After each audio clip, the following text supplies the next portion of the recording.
Hello friends, so today we are going to solve questions from rotational motion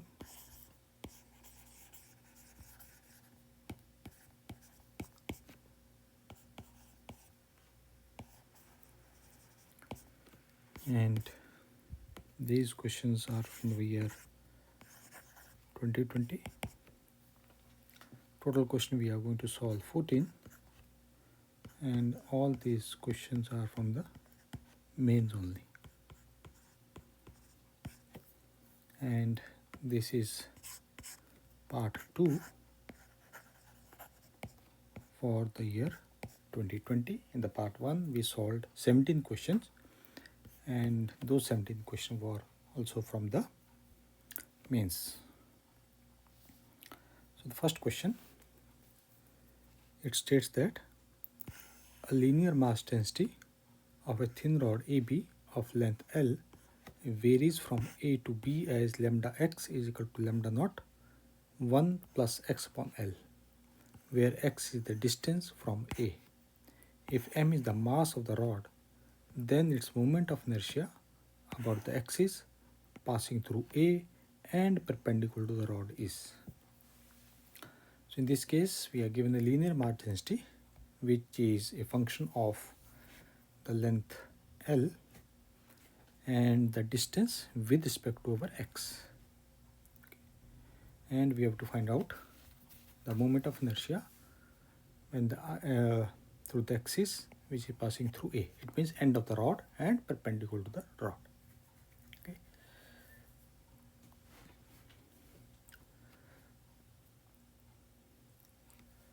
So let us assume that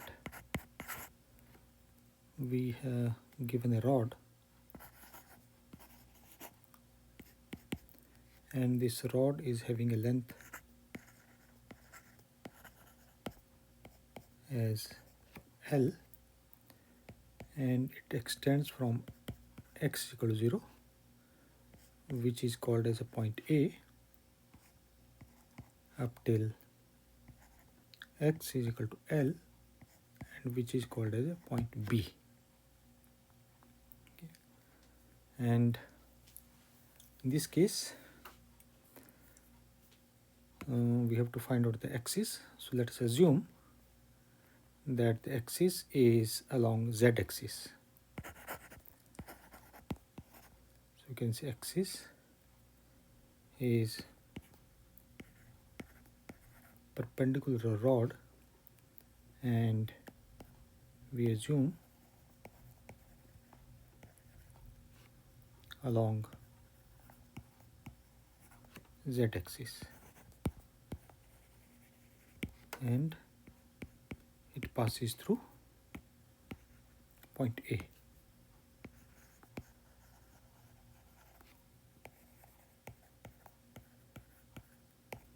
Passes through A.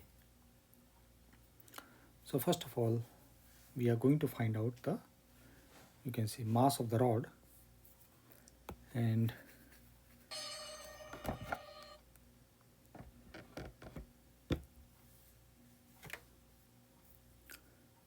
we are going to find out the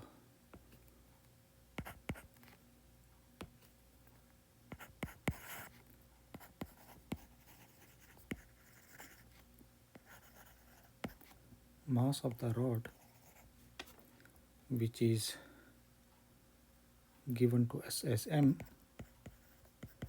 So we can say m will be equal to integration 0 to L, and we have our lambda x into dx. And now we simply substitute the lambda x, we get mass m is equal to 0 to L, and we have lambda naught 1 plus x upon L and d of x. So lambda naught we can take as common, so we get this as integration 0 to L dx plus 0 to L x upon L and dx. So this is quite simple integration. We get mass is equal to 3 lambda naught L by 2. This is the mass of the rod. And from here also we can find out our lambda naught. So lambda naught will be equal to twice m divided by 3L. Now we come to our moment of inertia. So you can say that moment of inertia about an axis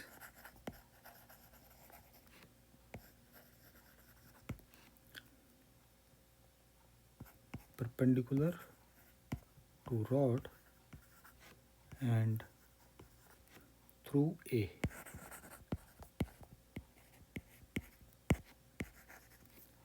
And for that we can use the basic formula. Moment of inertia will be equal to over 0 to L and x square times dm.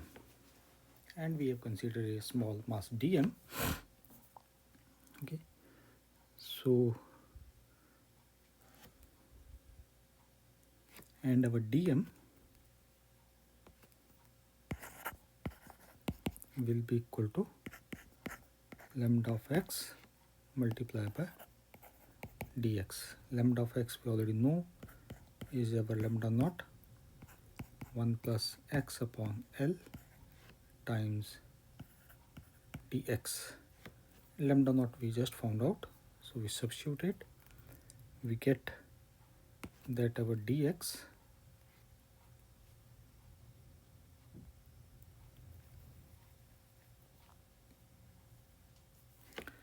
dm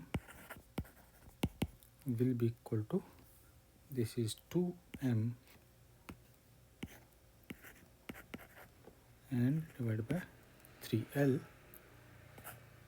1 plus x upon L times dx. So therefore we get moment of inertia 0 to L x square, and this is our 2m 3L 1 plus x upon L times dx. And we can take this as common, so this will be 2m 3L and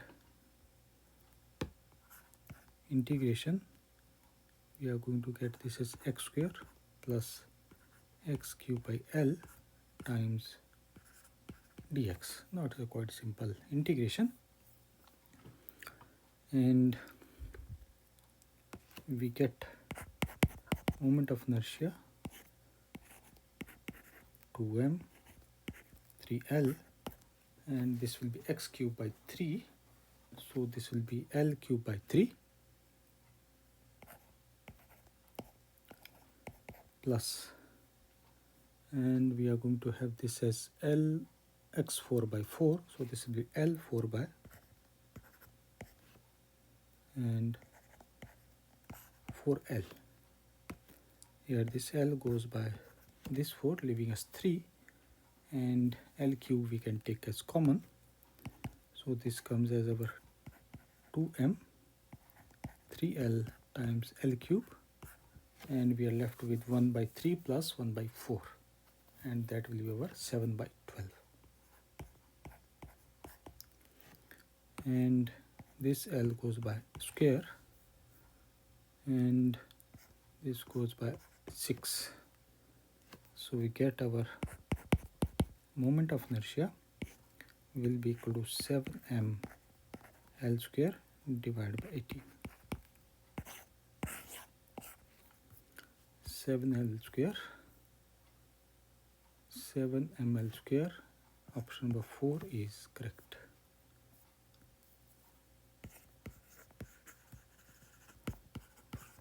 Is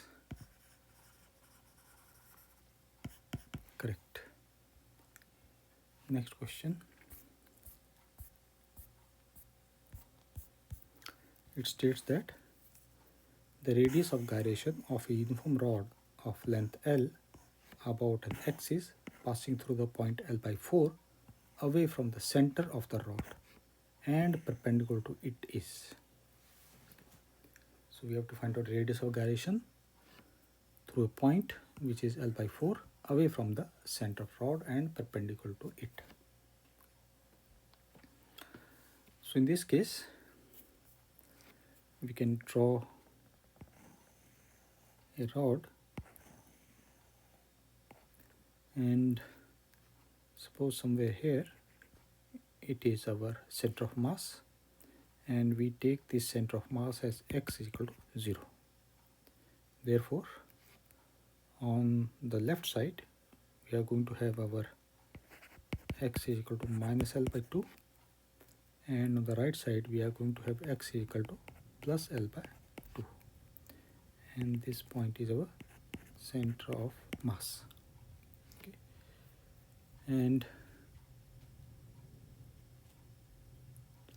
we are given, or we have to find out the axis of rotation is L by 4, x is equal to L by 4. Okay. So this we can say this will be our x is equal to L by 4, and we know the standard formula, which is our moment of inertia about center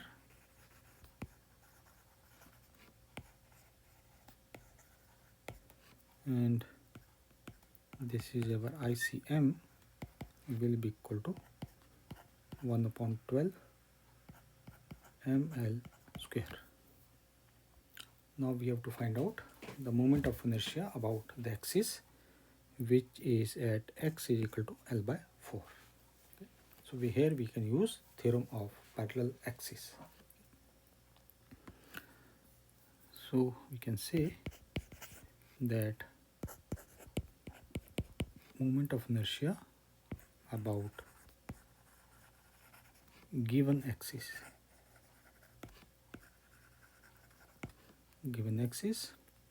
for this we are going to use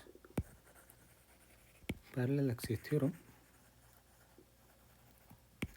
and which gives us moment of inertia I will be equal to through the center plus mass and distance between the two, and we simply substitute it. We get our ICM is our 1 upon 12 ml square plus mass, and distance is our, this distance is our d, so this is our L by 4, and L by 4 is our L square by 16. And from here we can say our moment of inertia will be equal to 7 by 48 ml square. Now we come to a radius of gyration, which we are required to find out. So we can say our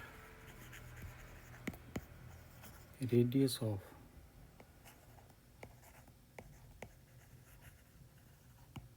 gyration, and which tells us that the moment of inertia is equal to mk square. Here k is a radius of gyration. So we substitute value formula for our I, which is our 7 by 48 ml square is equal to mk square. Mass and mass cancels out, so we get our radius of gyration k will be equal to square root of 7 upon 48 times L.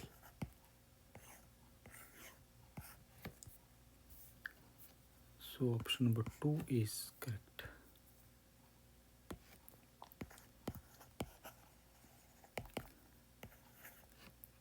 is correct. Next question.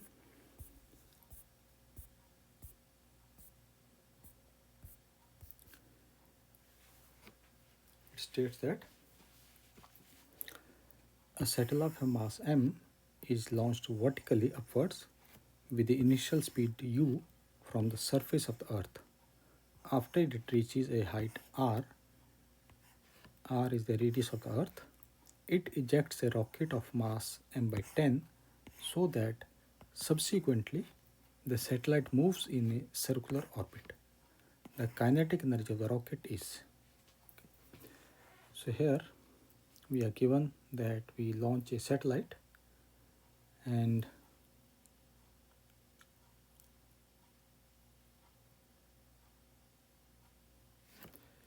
it launches vertically, and when it reaches the height r, it ejects a rocket of mass m by 10 so that the satellite moves in a circular orbit. Okay. So we are given that the initial mass of the satellite, so we can say initial mass of the satellite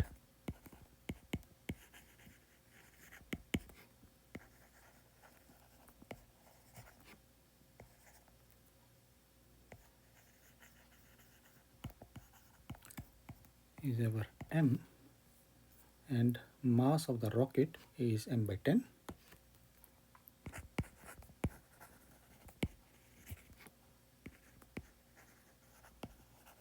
Rocket, let us suppose we denote it as m2, which is equal to m by 10. Therefore we can say that the remaining mass of the satellite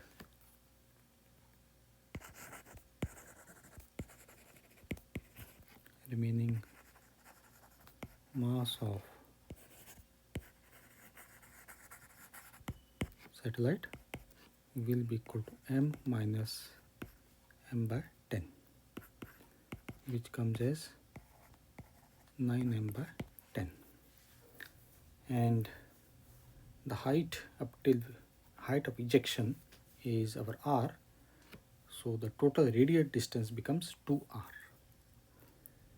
and you can say that our height of ejection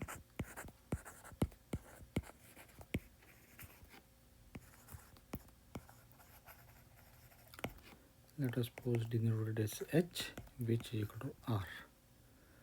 Therefore we can say radial distance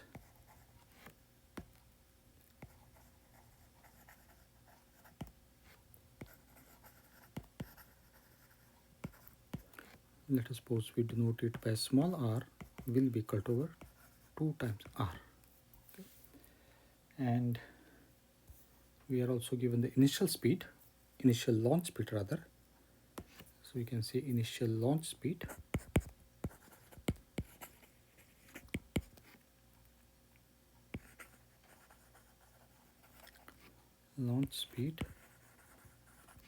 is given as our u.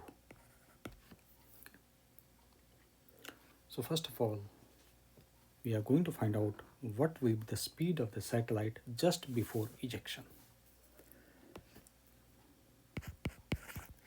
So we can say our speed of satellite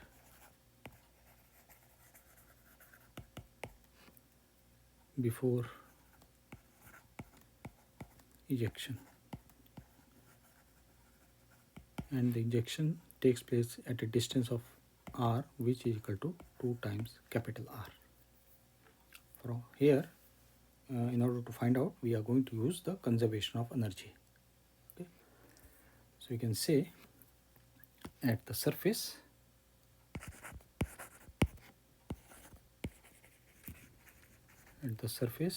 which is basically our small r is equal to capital R, we are going to have a kinetic energy which will be equal to over half m u square, and we are going to have gravitational potential energy, that is a PE will be equal to minus gmm upon r. Therefore, total energy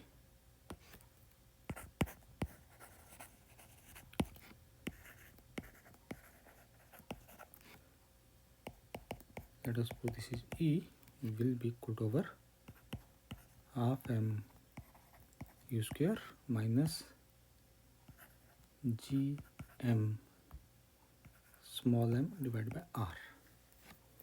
Now we come at the height r is equal to 2r. So we can say that at r is equal to 2r, let us assume that the speed is our v, okay, and this will be our radial direction.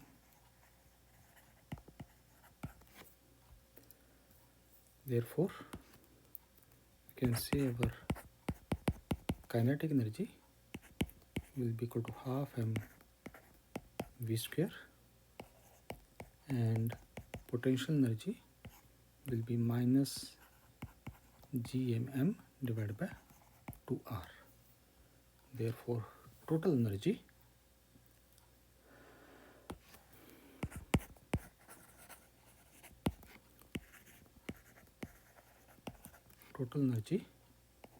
will be equal to our half m v square minus gmm upon 2r. Now conservation of energy, so we equate both energies.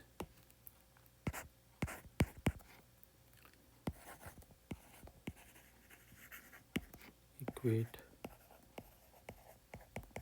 energies. We can write our half m u square minus gmm upon r is equal to half m v square minus gm upon 2r. And here we can find out our final velocity v square in terms of our initial velocity gm upon r. Okay. And it states that the satellite is going to move in a circular orbit. Okay. So we can say that our circular orbit speed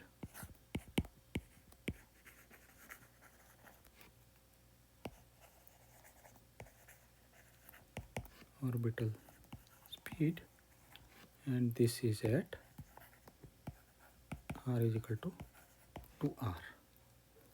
And for circular orbit speed, the mass of the satellite is already reduced because of the separation between the rocket and the satellite.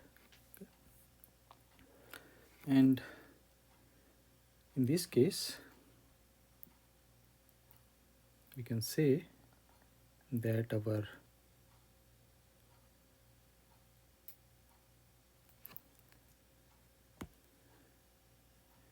the circular orbit radius will be equal to r is equal to r, and m1 is our mass. I think m1 is the mass of this. Yes, so let me write this is equal to m1, m2, and this is our m1. Okay. So we can say that our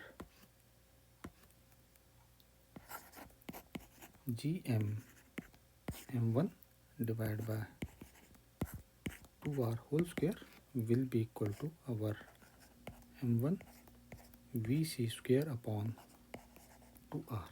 Here vc is the circular orbit speed. Therefore, we can say that our vc square will be equal to gm upon 2r. So we found out the circular orbit speed. Now we come to our conservation of linear momentum during ejection. Okay, and from there we can easily find out our the kinetic energy which is our required. So we can say that conservation of linear momentum during ejection.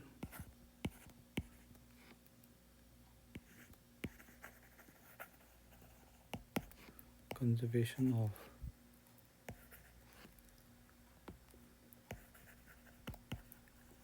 linear momentum during ejection.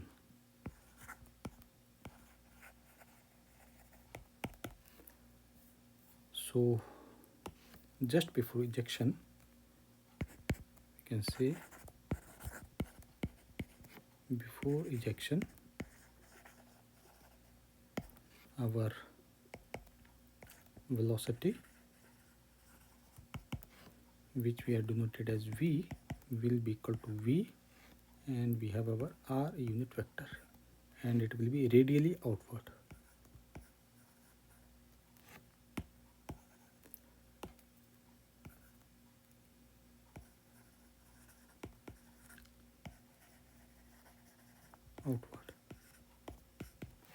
And therefore the momentum will be equal to mv and our r unit vector. And this was our before ejection. Now we come to after ejection.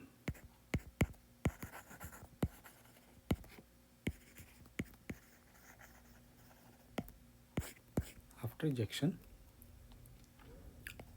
we can say that remaining satellite velocity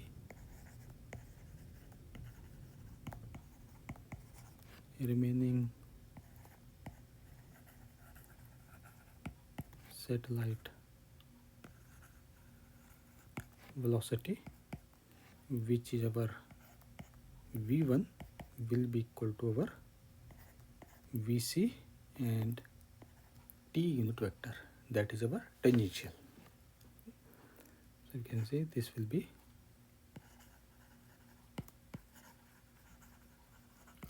tangential for circular orbit.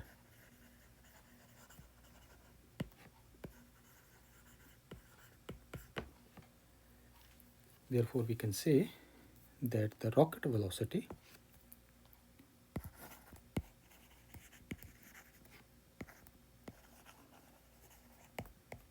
will be equal to, which we denoted v2, is equal to our v2r,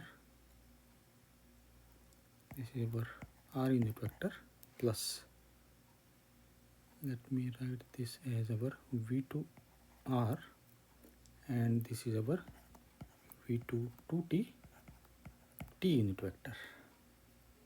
Now we can use the conservation of momentum.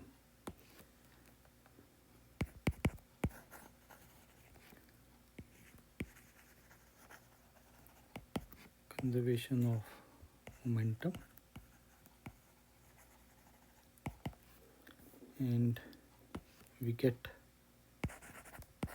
mv r unit vector will be equal to our m1 vc t unit vector plus m2, and this is our v2r r unit vector plus v2t, and we have this as t unit vector.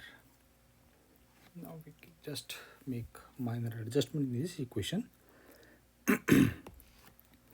We can write this as our mv r unit vector minus m1 vc t unit vector is equal to, this will be our m2 and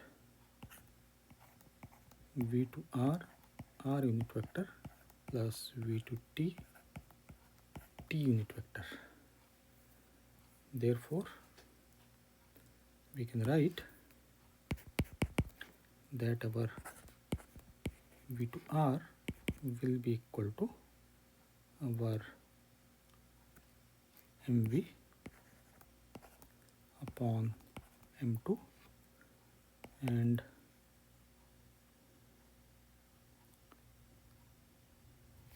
m2 is our m by 10. So we can write this as our mv and m by 10.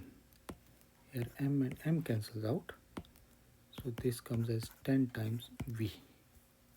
Similarly, we can write that our v2 t will be equal to minus m1 vc divided by m2, and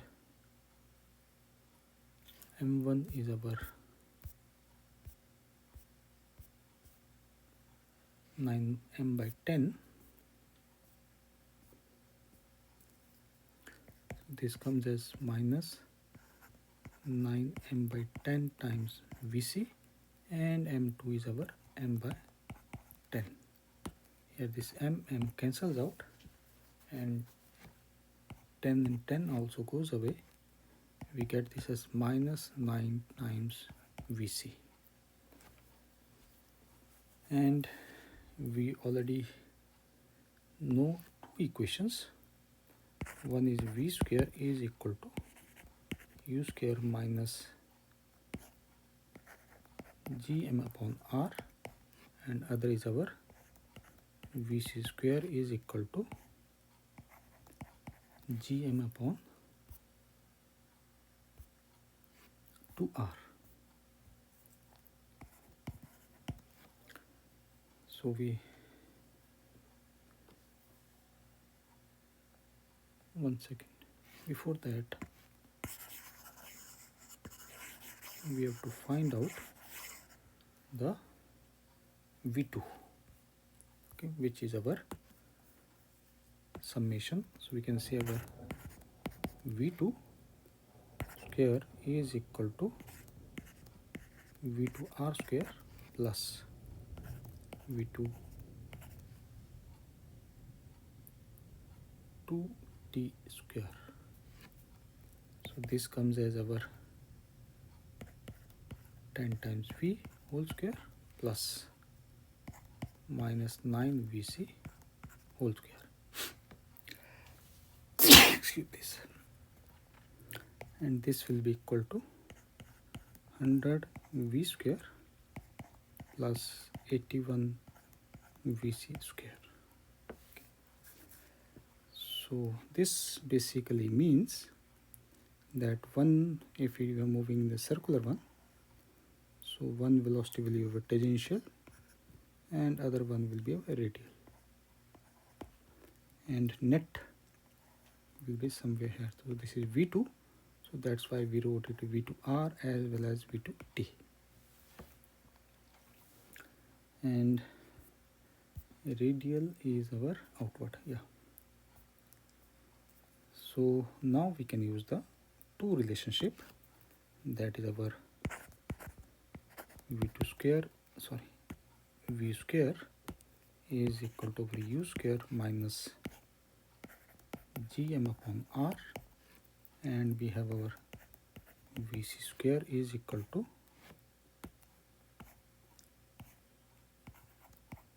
gm upon 2r.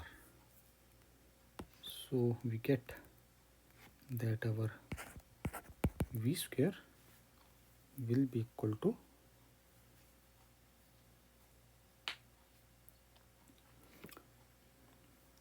100 times,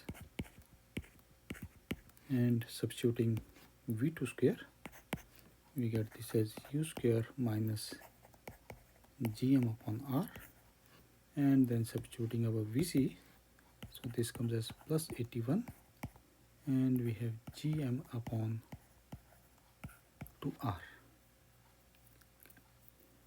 And if we solve this, we get that our v2 square 1 second, this is v2. v2 square is equal to 100 u square minus 119 upon 2 gm upon r. Now we come to the kinetic energy which we are required to find out. Therefore we can say that the kinetic energy of rocket will be our kinetic energy rocket is equal to half m2 v2 square. We substitute it, we get this as half m2 is our m by 10, and v2 square we just found it is our 100 u square minus 119 upon 2 gm upon r. And we can take 100 as common. In order to match the answer, we are going to take 100 as common, and that will be coming as 10 and divided by 2, so this will be 5m u square minus 119 upon 200 gm upon r. So this is our kinetic energy that we are required to find out. So we can say that the option is our 5m and u square. Option number 2 is correct.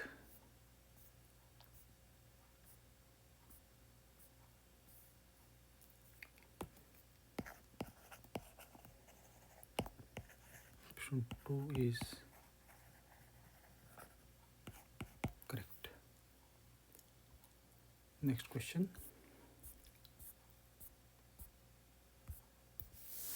It states that the mass per unit area of a circular disc of radius a depends on the distance r from its center as sigma of r is equal to a plus br.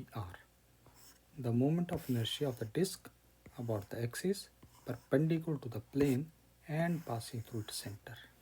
Okay, so in this case, the mass per unit area is governed by the equation. Okay. So first of all, we are going to find out,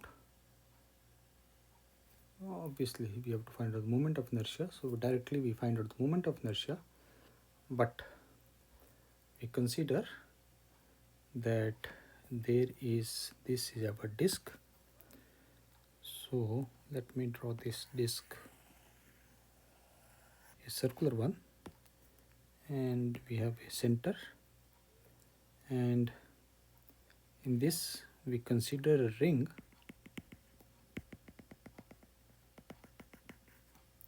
of a thickness, small thickness, that is dr, and the radius of the ring is our small r, and its thickness is dr. So we say that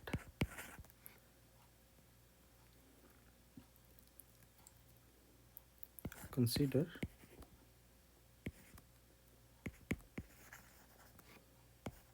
a ring of a radius r and thickness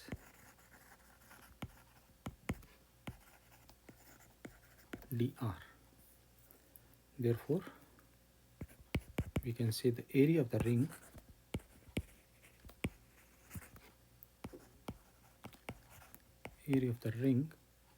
that is our dA will be equal to 2 pi r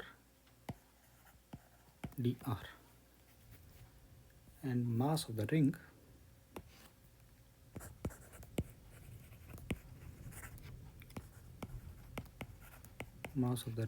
that is our dm is equal to sigma r multiplied by dA, and sigma r we already know, so we can say our dm is equal to a plus br times dA is our 2 pi r times dr.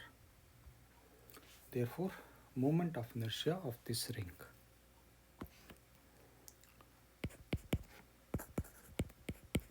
Moment of inertia of the ring which we have considered, that is our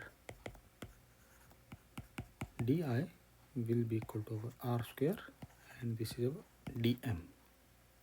Now we substitute the dm, so we get our di is equal to r square a plus br 2 pi r and times dr.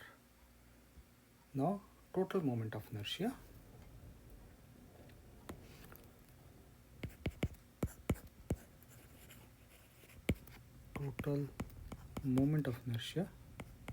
that is I is equal to 0 to a, and this comes as 2 pi a plus b times r, and this comes as our r cube times dr, and this is integral which is quite easy to solve. We can write our moment of inertia, 2 pi we can take as common. First will be our a, and this will be ar, and substituting this will be our ar cube. Ar cube will be our a times a4 divided by 4 plus this will be br4, so we are going to get this as ba5 divided by 5.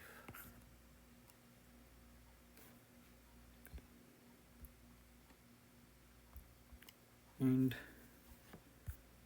let's match the option. A4 we have taken, it has taken as common, so we can also take it common.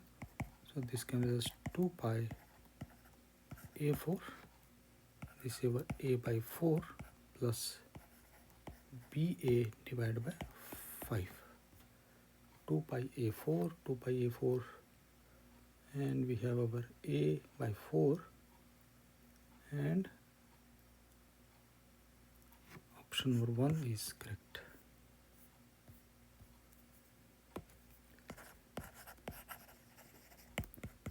One is correct. Next question.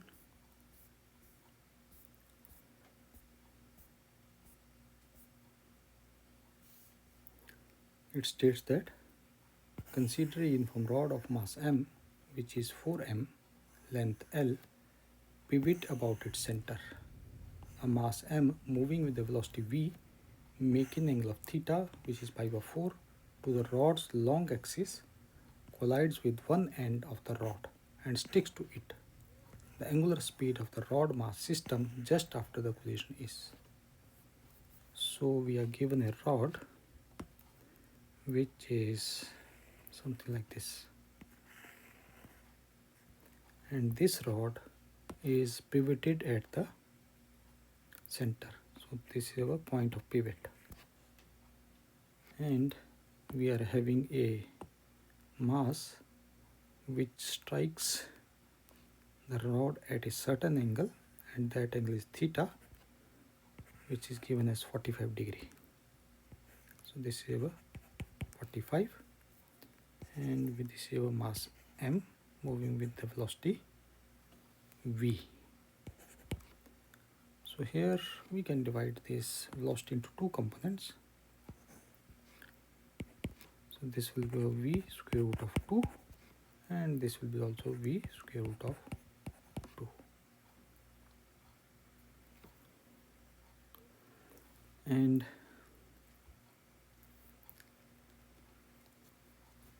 let us say that the center, that pivot point, we consider at 0, 0 and 0. Total length is L, so therefore the bottom end will be minus L by 2 and top end will be our x is equal to plus L by 2. Okay. And or let me change it, it is this comes minus and this comes positive. Okay. And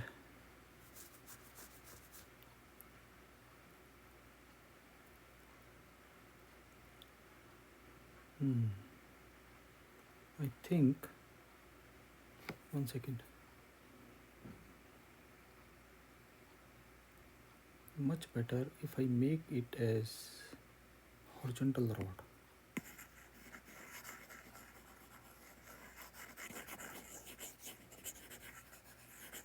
Then because the coordinate is going to match properly, otherwise it get confusion. So this is our center, and now it will be minus L by 2 and this will be our x equal to plus L by 2, and the body is striking it something like this, making angle of 45. So we are going to have this as v root 2 and this will be also v root 2 mass m. Rest of the things are going to remain same. And the center we assume that it is our 0, 0, 0. So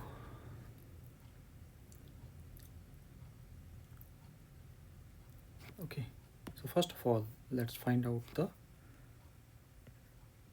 velocity components of the mass m. So we can say that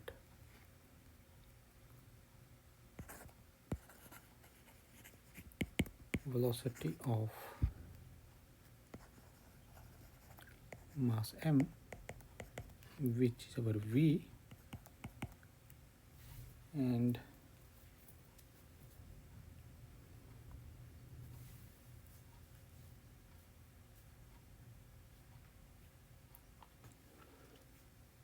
we can say that okay, this will be our v cos of pi by 4 plus v sine of pi by 4 j unit vector. So from here we can say our velocity v will be equal to, and this we can write that cos pi by 4 1 by root 2 and 1 by root 2. So this comes as v square root of 2 I plus j unit vector. So in this case we are going to use the conservation of momentum.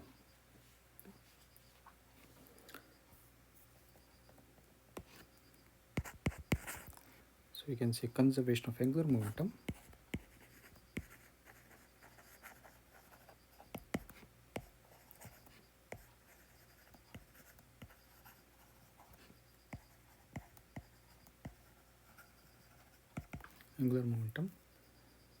So first of all let's find out initial angular momentum.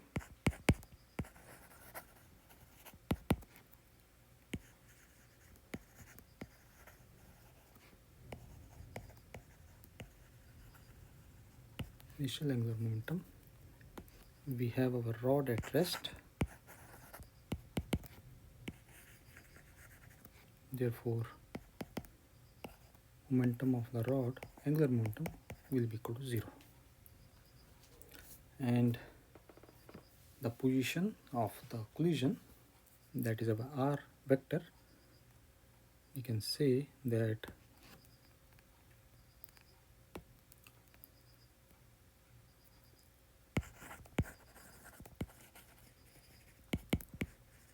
position of collision which we have taken as a right end. This will be giving us our R is equal to L by 2 0, 0. Therefore, we can say our angular momentum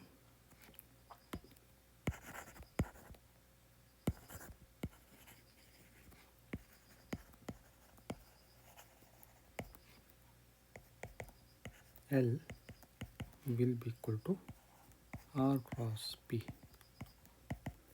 and we get this as our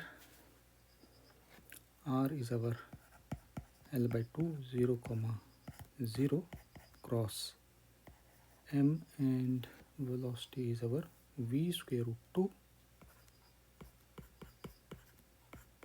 I plus J. So we get angular momentum, and this is our initial angular momentum. So let us write this as Li. So we get Li is equal to, this will be coming as our MVL square root of 2, 4 and K unit vector, and the magnitude will be equal to our MVL square root of 2 divided by 4. So this is our initial angular momentum. And now we come to final angular momentum.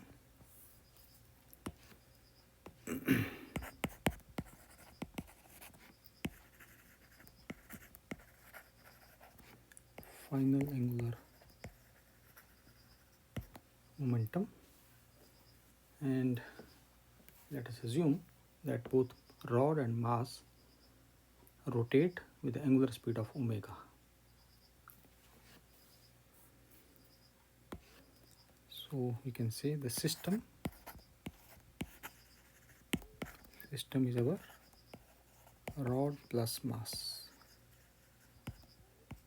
It is having a angular speed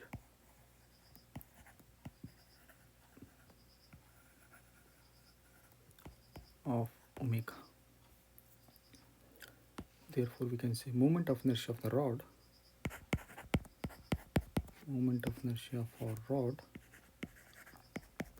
which is our L rod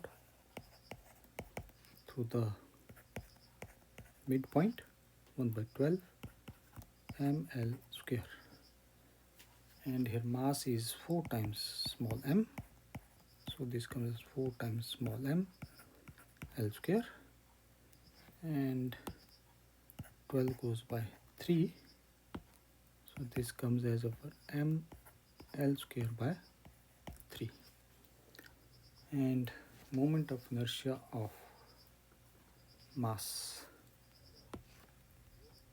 So we are having moment of inertia for mass, which is our I mass, and this mass is at a distance of L by 2 from the pivot point. So this comes as m L by 2 whole square, giving us m L square by 4. Therefore, total moment of inertia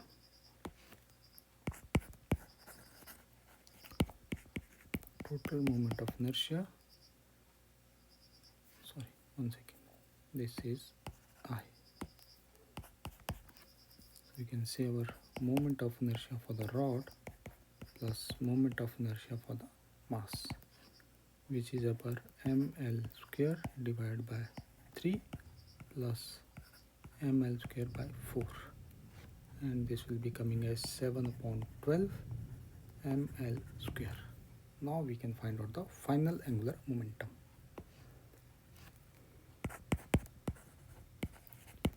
Final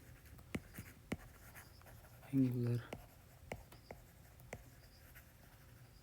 momentum, that is a L final, is equal to our I total and multiply by omega. So this comes as 7 upon 12 ml square times omega,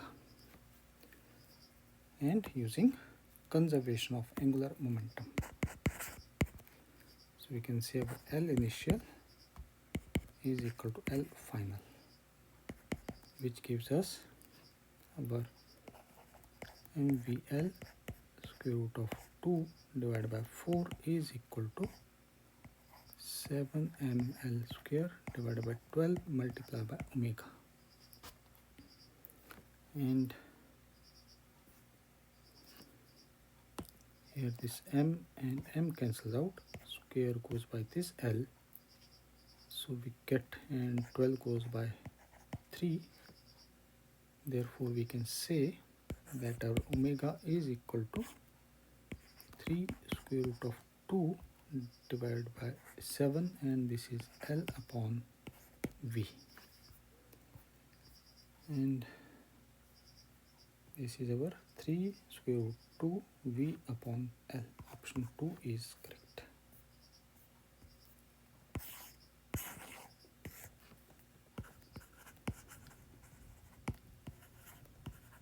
Two is correct. Next question. It states that a uniform sphere of mass 500 gram rolls without slipping on a plane horizontal surface with its center moving at a speed of 5 centimeter per second. Its kinetic energy is. So it is rolling without slipping. So it is going to have two kinetic energy associated, translational and rotational. So we can write that for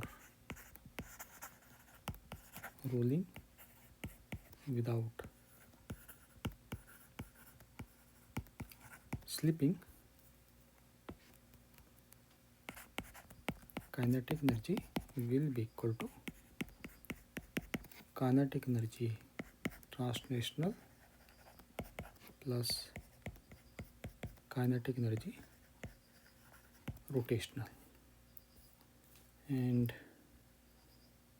we substitute, this comes as half m v square plus half I omega square, and we also know that for rolling without slipping our omega is equal to V upon R, and this is our uniform sphere, so our moment of inertia will be 2 by 5 mr square. Therefore we get kinetic energy is equal to our half m v square plus 1 by 2, this is 2 by 5 mr square, and this comes as V upon R whole square. This 2 and 2 goes away, R square goes by this square, and we get this as our 1 by 2 mv square plus 1 by 5 mv square. This gives us that the kinetic energy is equal to 7 by 10 mv square. Now we substitute the values. We get kinetic energy is equal to 7 by 10, and we have a mass is 0.5, and velocity is our 0.05 whole square. This comes as 8.75 into 10 to the power minus 4 joules. So option number 1 is correct.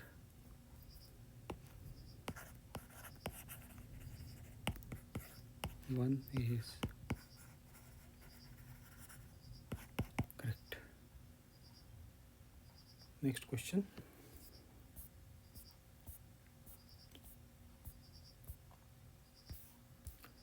It states that 3 solid spheres, each of mass m, and diameter d are stuck together such that line joining the center form a equilateral triangle of side of length d. The ratio of I naught to IA of the moment of inertia I naught of the system about one axis passing through the centroid and about the center of any of the sphere IA and perpendicular to the plane of the triangle is. So we have to find out the ratio of I naught upon IA. And here I naught is perpendicular to the triangle plane through the centroid and IA is any of the sphere. Okay. So we are given that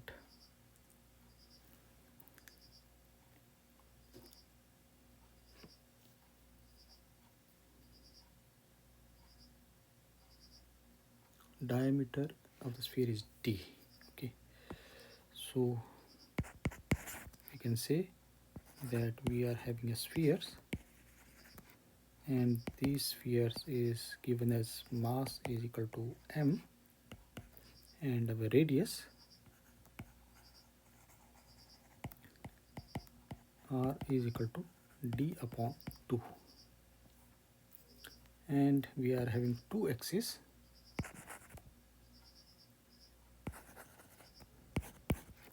and first axis is our I naught. This is perpendicular to triangle's plane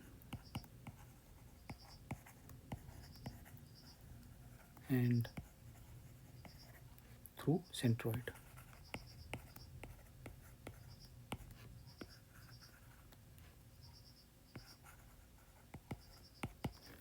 And second axis is our IA, IA, and this is perpendicular to the plane and center of one sphere, center of one sphere, and we assume that we considered here sphere A.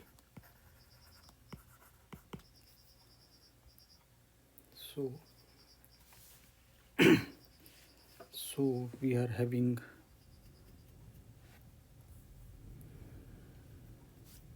let's define the coordinate of A, B and C, and this A, B and C are in xy plane.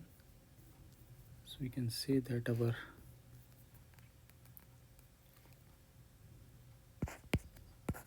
triangle ABC, we consider this in our xy plane, and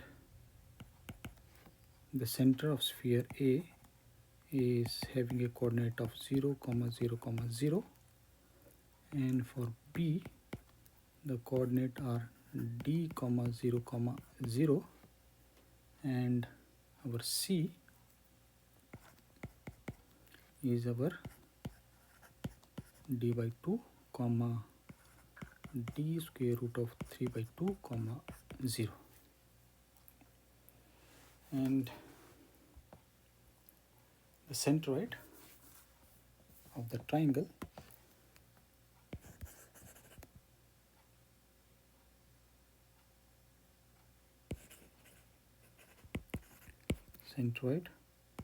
is the average of all these three individual coordinates will be giving us d by 2, d square root of 3 divided by 6 and 0. Now we start with our single sphere. So we say that our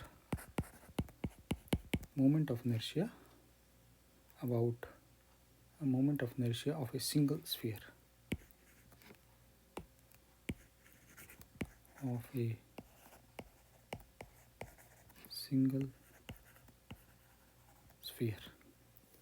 and we know that our moment of inertia for a solid sphere about an axis through its center or we can say through its diameter. That formula is standard. So we can say that our I sphere will be equal to 2 by 5 mr square.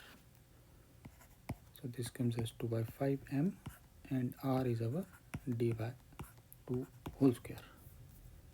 So this gives us that the moment inertia of the sphere is I sphere, giving us md square upon 10. Now we find out the moment of inertia about the centroid.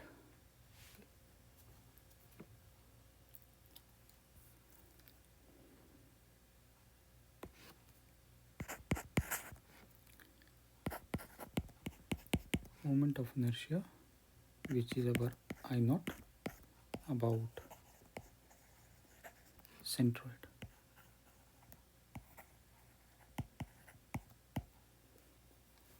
And for this we are going to use parallel axis theorem, and you can say our parallel axis theorem gives us moment of inertia will be equal to ICM plus mass distance, that is a perpendicular distance, and its square. So let us take the sphere one by one, find out the perpendicular distance and their respective moment of inertia. So we start with sphere A.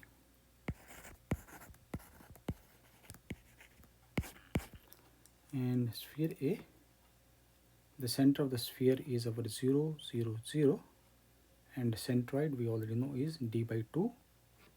And let me write it here, that sphere A is having a center at 0, 0,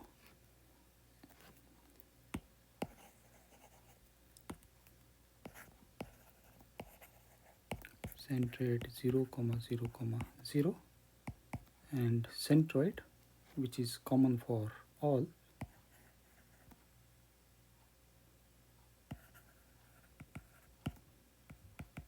is at d by 2, t square root of 3 by 6 and 0.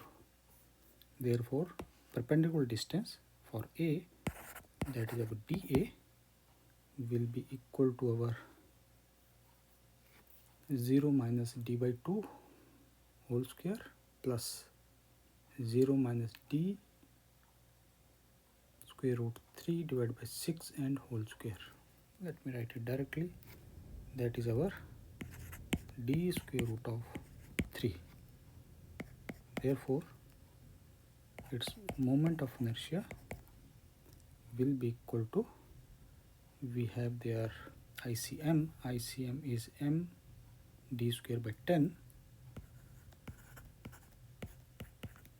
plus m, perpendicular distance is our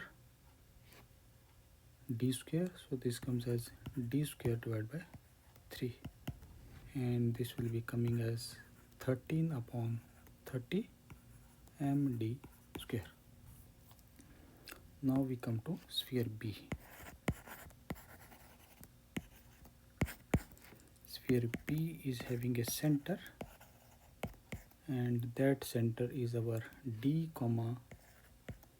0, 0. Centroid is at same.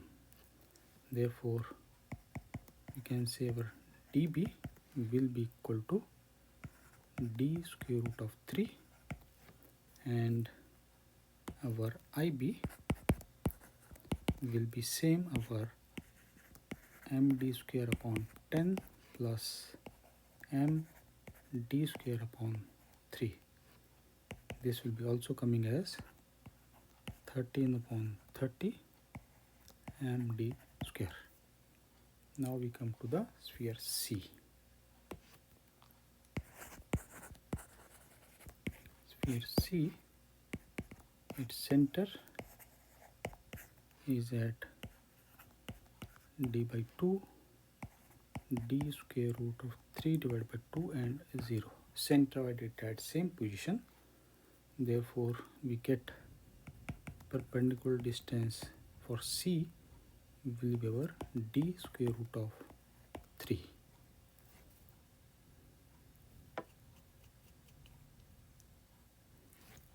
So once again, our I of C will be coming same, that is 13 upon 30 md square. So we found out the individual moment of inertia. Now we find out the total moment of inertia. We can say I naught will be equal to IA plus IB plus IC, and all were same, so this comes as 3 times 13 upon 30 md square. 30 goes by 10, so we get this as 13 upon 10 md square. Now the moment of inertia about the center A.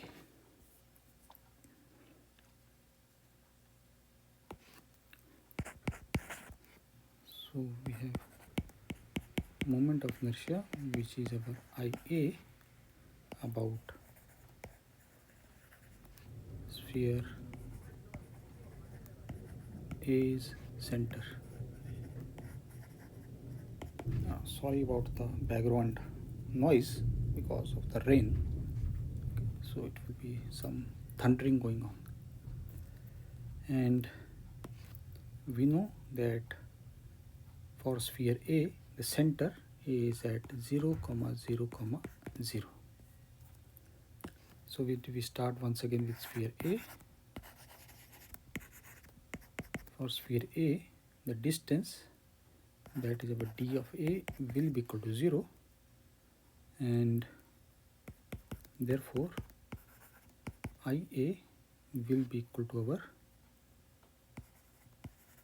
md square upon 10. And then our sphere B, the distance, that is our dB, is equal to d, so we get our IB is equal to our md square upon 10 plus md square. This comes as 11 upon 10 md square. Okay.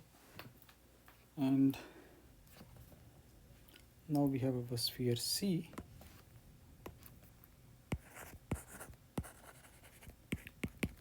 This d of C will be also equal to d, and IC will be same.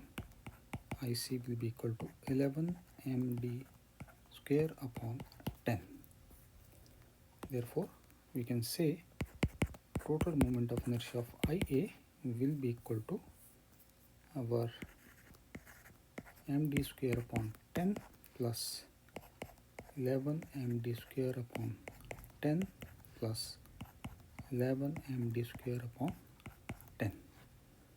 This gives us 23 md square upon 10. Now we find out the ratio.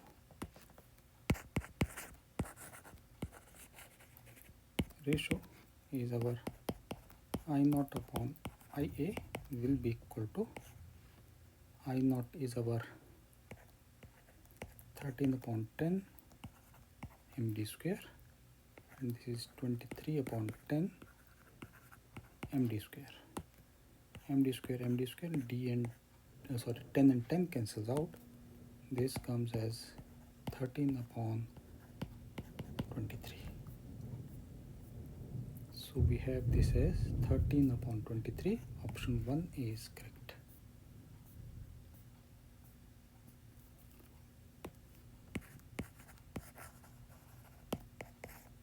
One is correct. In this case, in this question, if you want to summarize, we can just summarize it by saying that this is our triangle and this is a centroid which is given as I naught. So this is sphere A, B and C. So first of all, we found out what will be the moment of inertia of their sphere respectively about their center. And then we used parallel axis theorem to find out their respective moment of inertia with respect to the centroid. Okay. So this gave us our I naught. In the second case, it was asked for any sphere.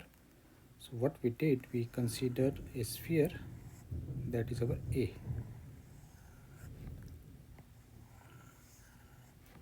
So this is our sphere A, B and C. So first of all, in this case also we used parallel axis theorem, but first we found out their moment of inertia respectively about their center. Okay. So this gives us their moment of inertia respectively about the center. And we then shifted toward the IA. So we found out their moment of inertia respectively about the center, and then we shifted, this was our B and this was C, we shifted it to IA. Okay. So therefore, if we see closely here, we have written that IA is equal to md square upon 10. So this is the moment of inertia of the sphere with respect to its center or diameter in this case, because it is a sphere. dA is equal to 0. Therefore, if we use the parallel axis theorem, this component will be equal to 0 for our A. Okay. So this is the basic thing which we have used in this entire question. Next question. It states that as shown in the figure, a bob of mass m is tied by a massless string whose other end portion is wound by a flywheel that is a disc of radius r and mass m. When released from rest, the bob starts falling vertically. When it has covered a distance of h, the angular speed of the wheel will be. So it means it falls a distance somewhat like this, and this distance is said to be given as h. And at this particular moment, we have to find out what will be the angular speed of the wheel.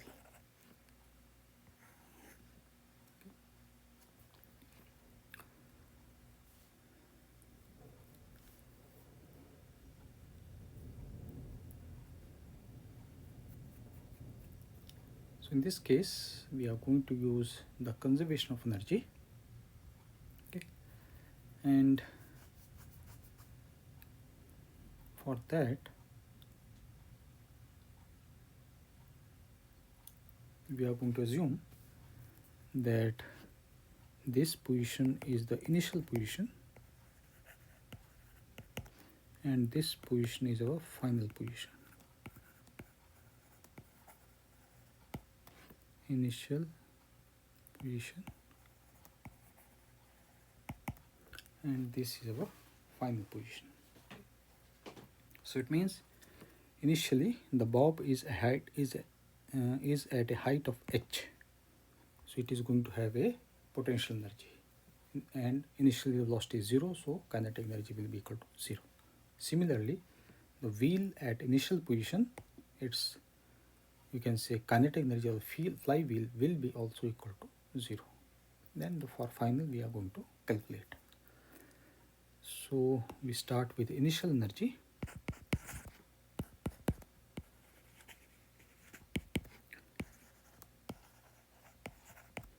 And the initial energy for our bob is going to have a potential energy which we call this as U initial will be equal to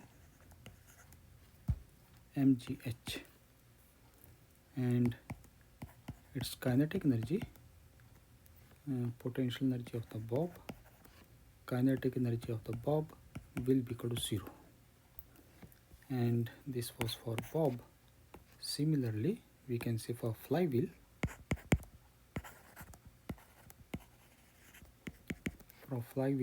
it was at rest. Therefore, we can say the kinetic energy of our flywheel is equal to 0. So total initial energy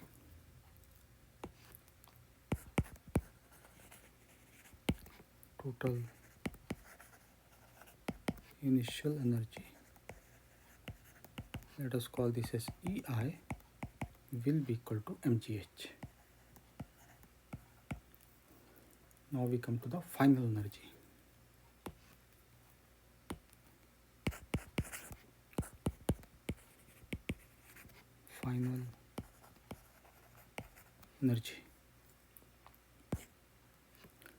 And the final energy, the bob is, you can say, at the final position, which we are taken as, you can say, you can take this as a ground also. Okay, so therefore the final potential energy will be equal to 0 for bob. So we can say for bob we are having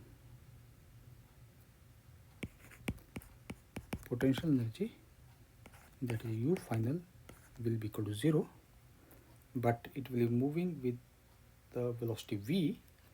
Therefore we can say that the kinetic energy of the bob will be equal to half m v square. Now we come to the flywheel.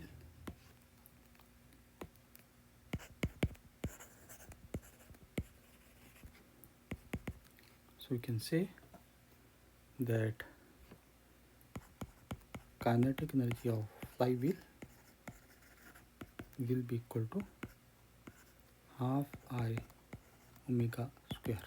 I is the moment of inertia, and this flywheel is somewhat like a disc, so this comes as half, and we have 1 by 2 mr square and omega square. So we get our kinetic energy of flywheel will be equal to 1 by 4, and we have mr square omega square. Therefore total final energy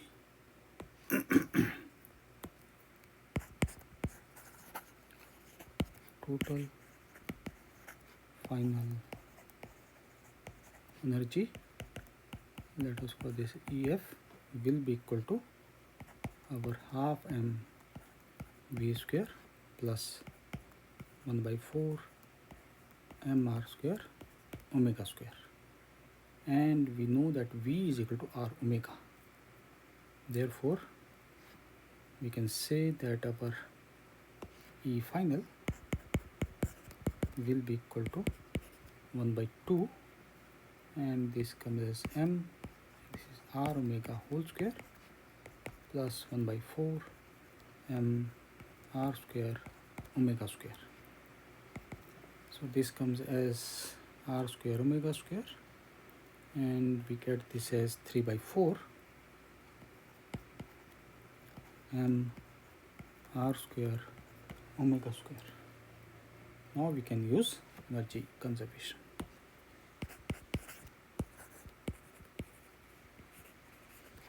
Energy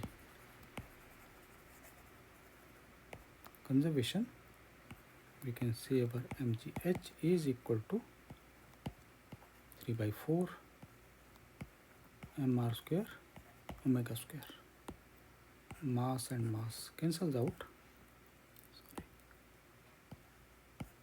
So we get that our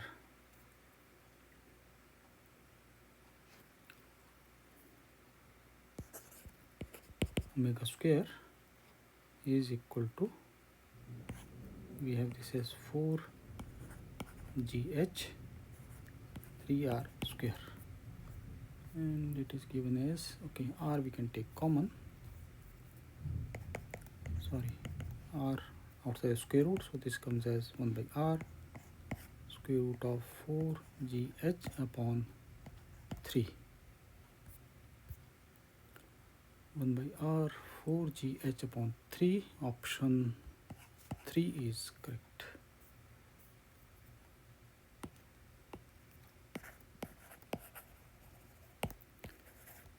Is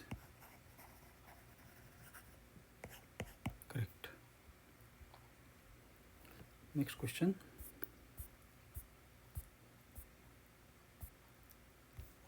It states that a thin uniform rod of mass m and length l, find the radius of gyration for rotation about an axis passing through a point at a distance l by 4 from the center and perpendicular to the rod.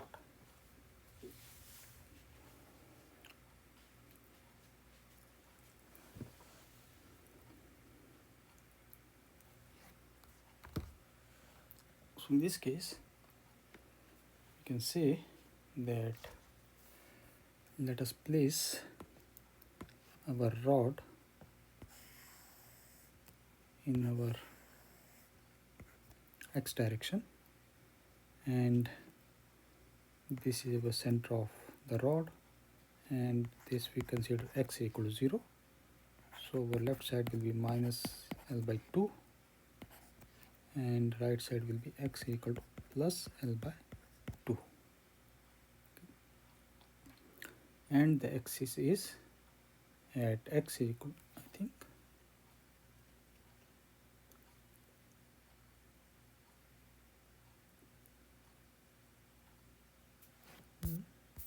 one second, I think we did some kind of question this one also.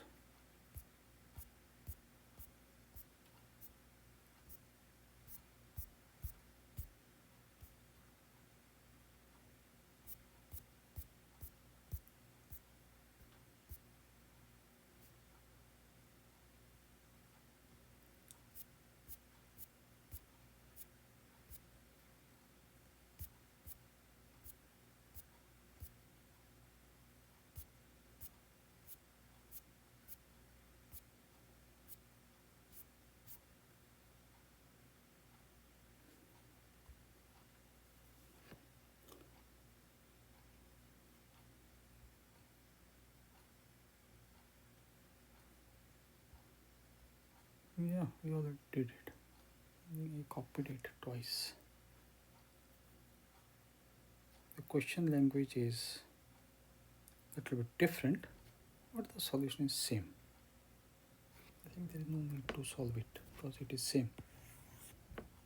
L by 4 and this comes as 7 by 40. Yeah, so we already done this. The language of the question is a little bit different, but the solution will be same. Okay.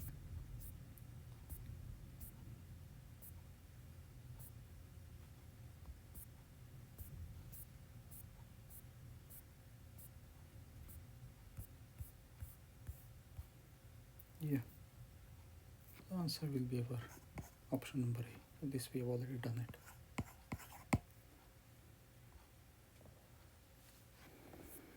Next question.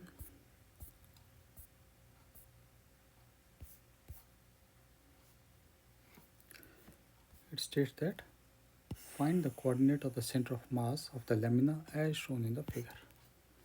So basic figure is given to us and we have to find out the center of mass of the lamina. So in this case we are going to, you can say, divide this lamina such that we get two rectangles. Okay. And let us call this as first rectangle and this is our second rectangle. And in case of rectangle, we know that if we join their diagonals,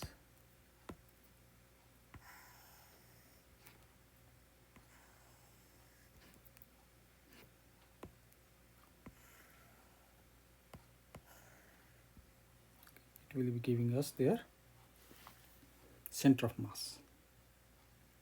Okay.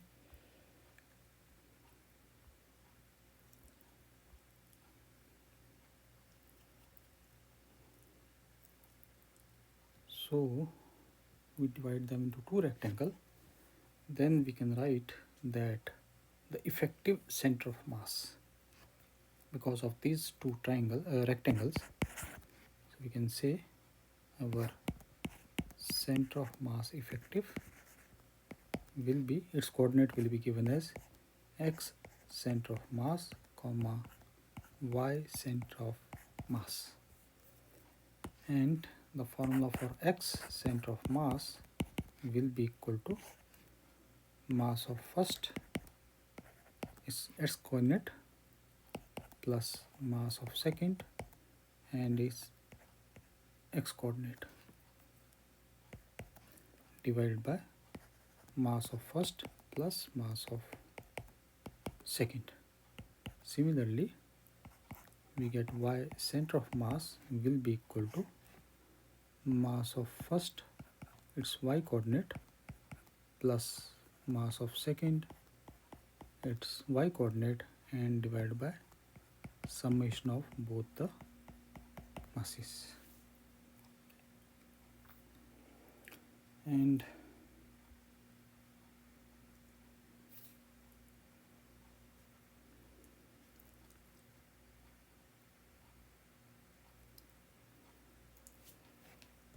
so in this case we can assume that it is a uniform lamina and having a surface density of sigma. So we can say that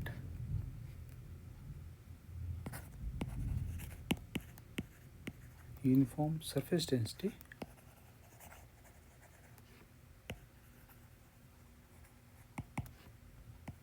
is our sigma.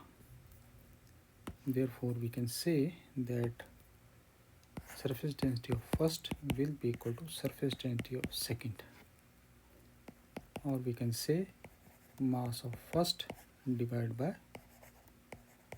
area of first is equal to mass of second divided by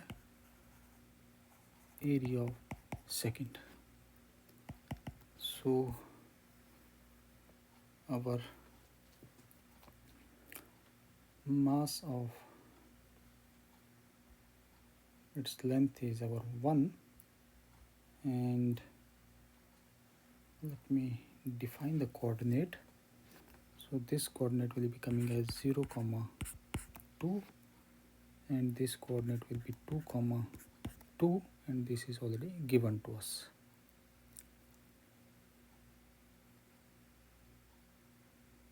Yes, so therefore we can substitute.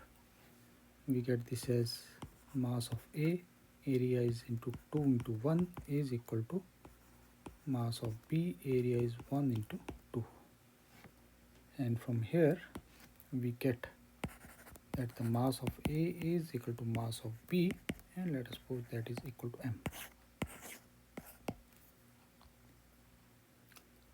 Now we know that for rectangle the intersection of the diagonal is nothing but their centroid of a rectangle, and which will be also a center of mass of a rectangle. Therefore, we can say that point of intersection of the diagonal, point of intersection of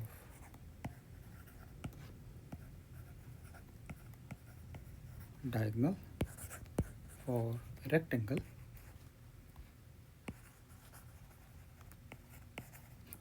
is nothing but our center of mass of rectangle. Center of mass for rectangle. Okay. Therefore, we can say that our center of mass for first, center of mass for our first will be equal to our 1, 2.5, and center of mass for second will be 0.5 comma 1 second. Yeah,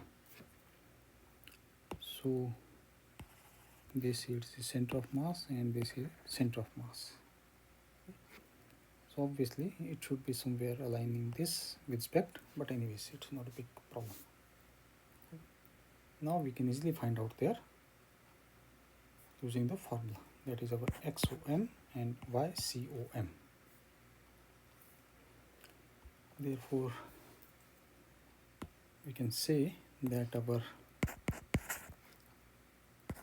X center of mass will be equal to our, this comes as our M and x1 plus x2 divided by 2m,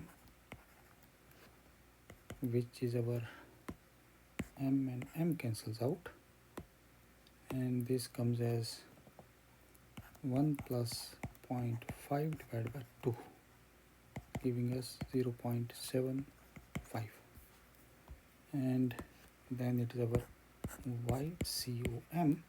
It will be same m, and this comes as y1 plus y2 divided by 2m. M and m cancels out. This comes as our 2.5 plus 1 divided by 2, which will equal 1.75. So these are the coordinates of our center of mass, 0.75 and 1.75. So option number 1 is correct.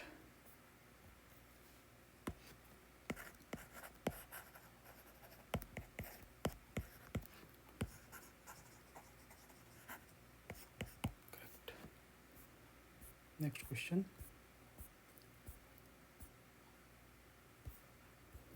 It states that a uniform solid sphere of radius r has a cavity of radius 1 meter cut from it.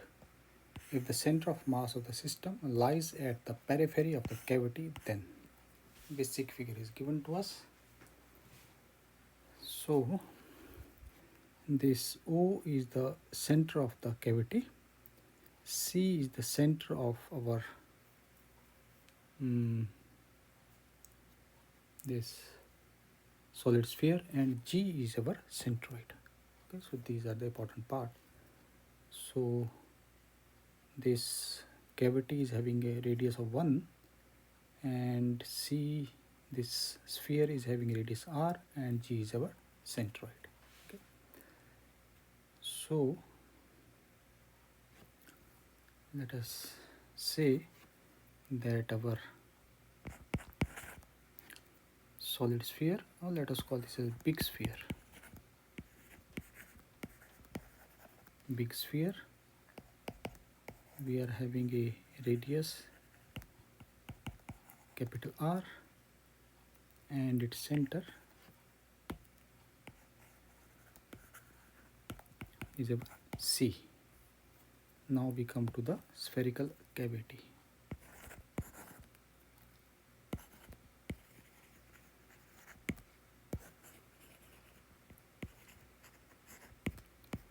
Spherical cavity, its radius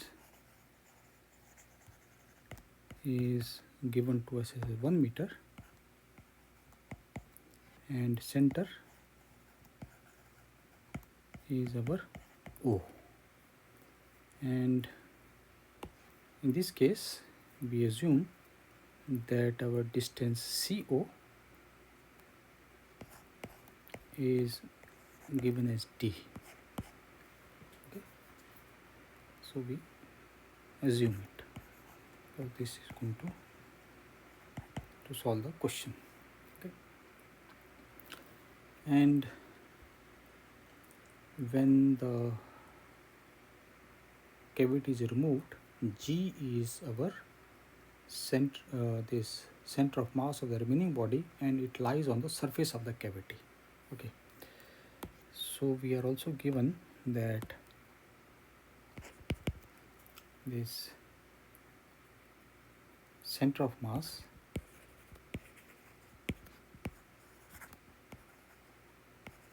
center of mass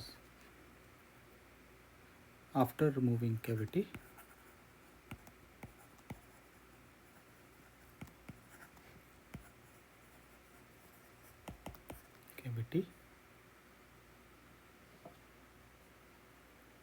that is G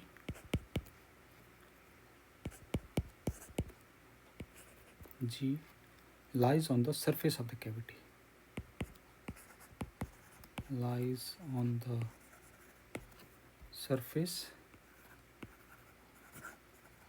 of cavity.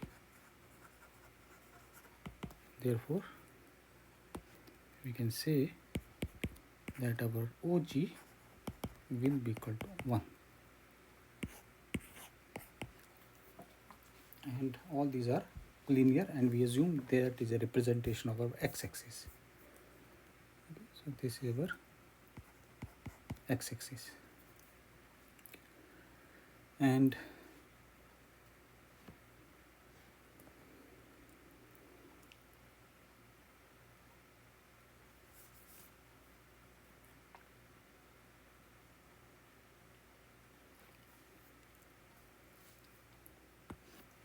we are given 3 points and all are lying on the same axis. So first of all we are having O, and then we are having our C, and then we are having our G. Okay. And our OG is our 1 and CO is our D. So we can say that, one second, okay, this is on the one side, so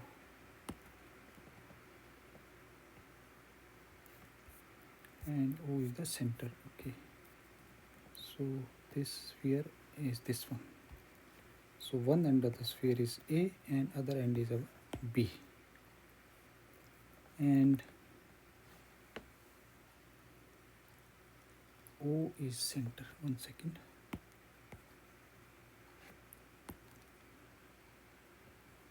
So this is our A.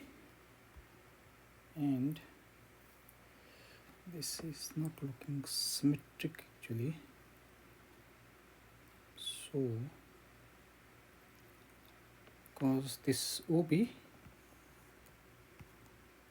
is our R and OA will be also equal to R.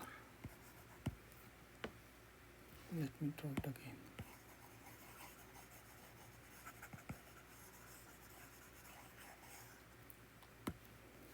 So we are having, this is A and this is B, and its center is given as O. This is O. So therefore we have the distance. This is our R, and this distance will be also our R. And then we are having our C, which is somewhere here, and then we are having G, which is somewhere here. Now it looks good. And our this OG is our 1, and this our OC, we have considered this as our D. Therefore, we can say that our CG will be equal to our 2 minus R. So CG will be equal to 2 minus R.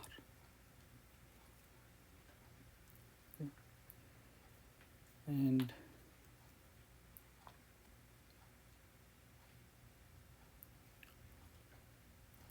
that's, I think all the things are drawn. Yes. So let us consider the mass of our, you can say, masses for our full sphere. the cavity removed and the remaining body. So we can see masses, and as the spheres are uniform, so we can see masses are proportional to volumes.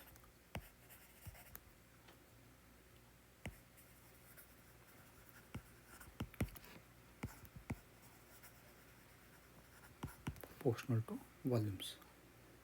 And in this case, we have assumed that there is a density rho,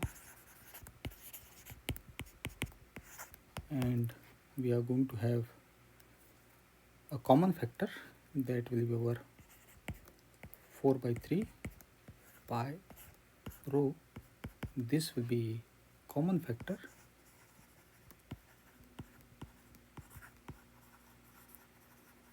for all,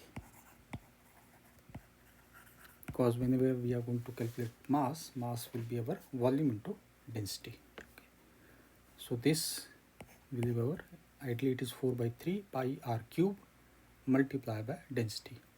So this radius, that is r, will be different for each, whereas this 4/3 pi r rho will be common factor for all. So we are going to just ignore it because ultimately it will be sorted out. So we can say that mass of full sphere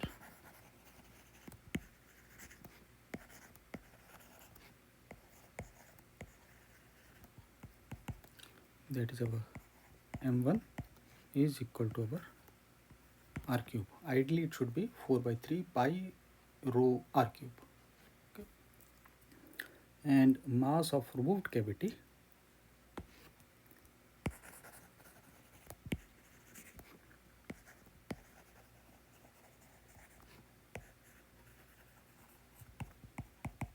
which is our m2, its radius, that is our 1 cube, giving us 1.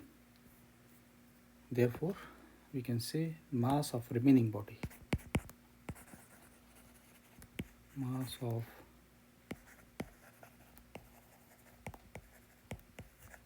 remaining body,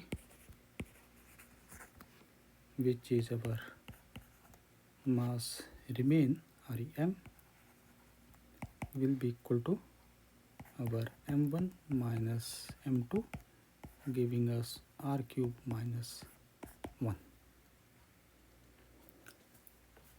And the center of mass of the remaining body, which is given to us as, you can say it is at the centroid, that is G. Okay, not centroid but G. So you can say center of mass of remaining body, and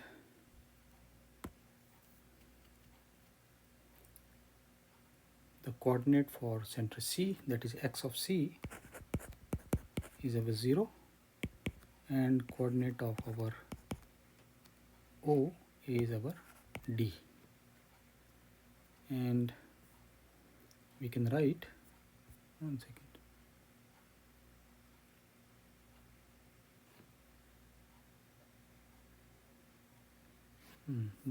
here I have made a shortcut.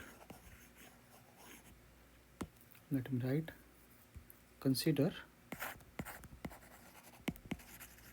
origin at C. Therefore for xc it will be 0, and for x0 it will be D. Yeah. So we consider that our C is our origin, so it is having a 0, 0, and our x0 is going to have our D0. Okay, because we have considered this lies on the x-axis. So we can say that our center of mass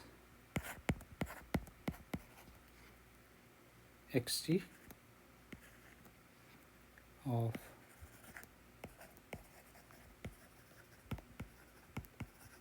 remaining body, which is nothing but full sphere minus the cavity, and that can be written as xg is equal to m1 xc minus m2 x0 divided by m1 minus m2.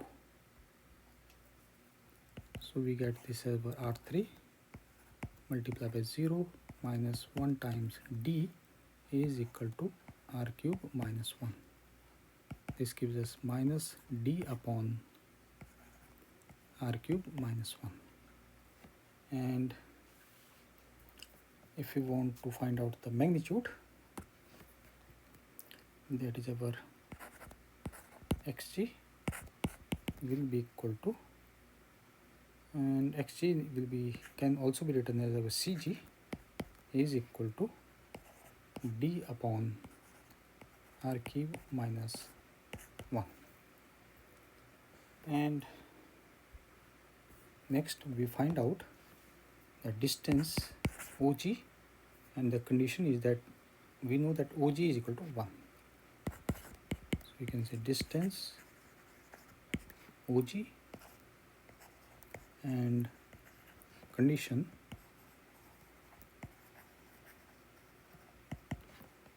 that is our OG is equal to 1. So we can say distance of this OG will be equal to our CO minus CG. This comes as d upon r cube minus 1, and this will be equal to d r cube minus 2 divided by r cube minus 1, but this same distance is given to us as 1. So we can say this is equal to 1, and we can write from here that our d is equal to r cube minus 1 divided by r cube minus 2. Let us call this as first equation. Now, like we said, that CG is equal to 2 minus R, and we can say geometric relation from figure.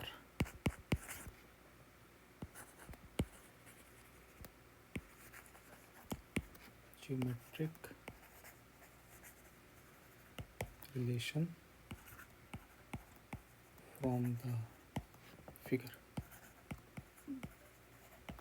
and CG is our 2 minus R, okay, and CG is also our d upon r cube minus 1. So we can say this is also equal to d upon r cube minus 1, and here we substitute d from equation 1, therefore this gives us that our r cube minus 1 and d is our r cube minus 1 divided by r cube minus 2 is equal to 2 minus r, and here this r cube and r cube minus 1 cancels out, so we get from here that 1 upon r cube minus 2 is equal to 2 minus r. Now it is our simple calculation. So from here we can write 1 is equal to 2 minus r, and we have r cube minus 2, and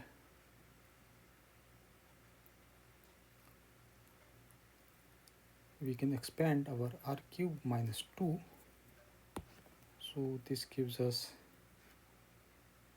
let me write it separately, r cube minus 2. It can be expanded as our r minus 1, and we have this as r square plus r plus 1, and this will be plus 1 minus 2. One second.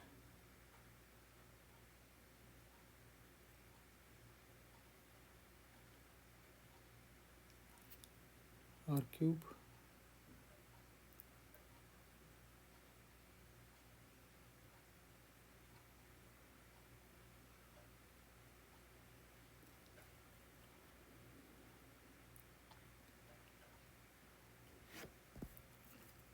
this will be equal to r cube minus 1 and minus of 1, or we can simply also write that our r cube minus 1 is equal to r minus 1, and this have our r square plus r plus 1. Therefore we substitute here, we get this as our r square plus r plus 1, 2 minus r is equal to 1.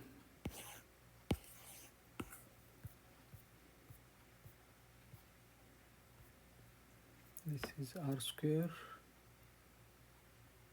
plus 1 minus 2 minus r. Option 1 is correct. Sorry, not 1. Option 3 is correct.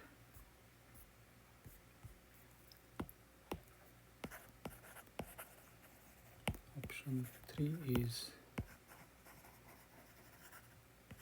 correct. Next question.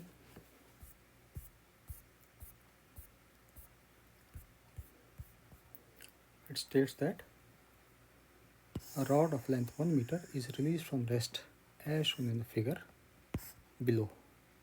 If omega of the rod is square root of n at the moment it hits the ground, then find n. And basic figure is given to us. So we have initial position angle of 30, final position that it will be completely at the horizontal position. Okay. So we assume that the ground is x axis and pivot point, let us call this as, and A is having coordinate 0, 0.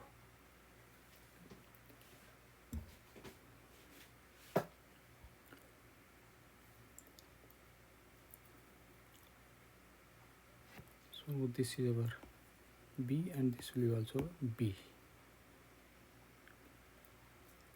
So let us say that the coordinate system and initial position.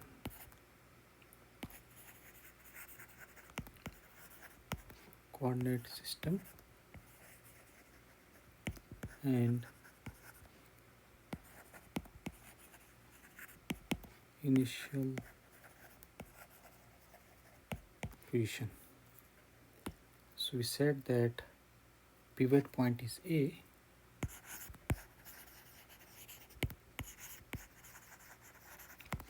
pivot point is our A, and we said that our A is our 0, 0,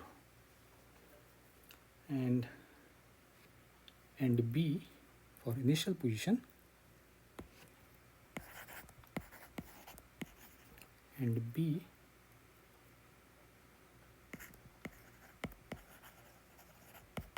initial position, we can say that xb will be equal to L cos of theta, which is 30, and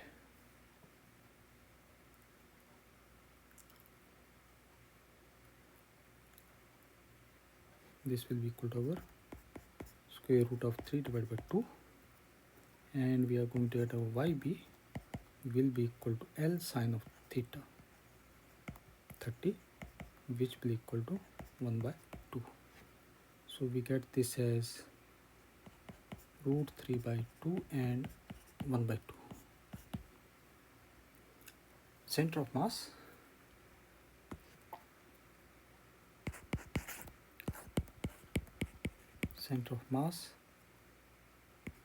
which will be at the center, so will be XCM is equal to our 0 plus root 3 by 2 divided by 2. This will be coming as root 3 by 4, and we have our YCM is equal to 0 plus 1 by 2 divided by 2, giving us 1 by 4. So initial center of mass will be somewhere here, and its coordinate is our root 3 by 4 and 1 by 4. And the final position,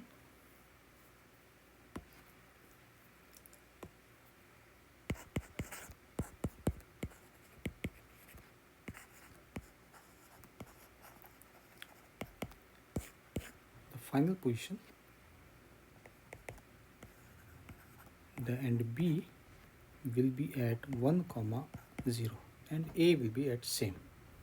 Therefore A will be our, because pivot point is A, which is 0, 0.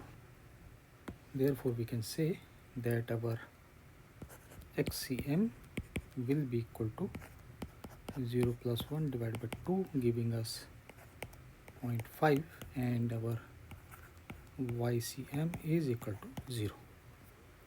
So the final position is our 1, 0, and its coordinate will be equal to 0.5, 0.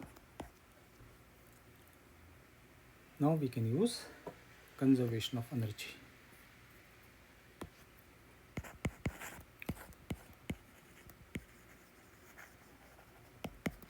Conservation of energy. And initially its angular velocity was 0 because at rest, so initial kinetic energy is 0. Only possible is our final, so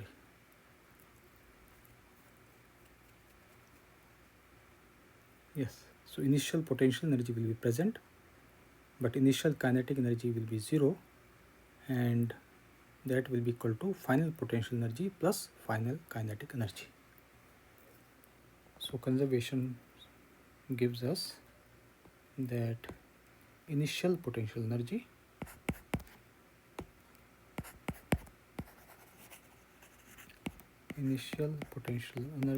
will be equal to, let me write it, plus initial kinetic energy will be equal to final potential energy plus final kinetic energy, but initial kinetic energy will be 0. And our initial potential energy, we can say that it will be height of 1 by 4, because this, so height is our 1 by 4. Therefore we can say that initial potential energy will be our mg multiplied by 1 by 4, and this will be equal to, the final potential energy will be also equal to 0, and the final kinetic energy will be our, this will be our rotational kinetic energy, and half I omega square. So this comes as half I omega square, and which can be written as our half moment of inertia is with respect to the pivot point, that is length is So this comes as 1 by 3 ml square and omega square. So from here we get mg by 4 is equal to, this will be our 1 by 6, m length is our 1 and omega square. So this mass and mass cancels out and we get this as g by 4 is equal to omega square by 6, and this goes by 2 and this goes by 3.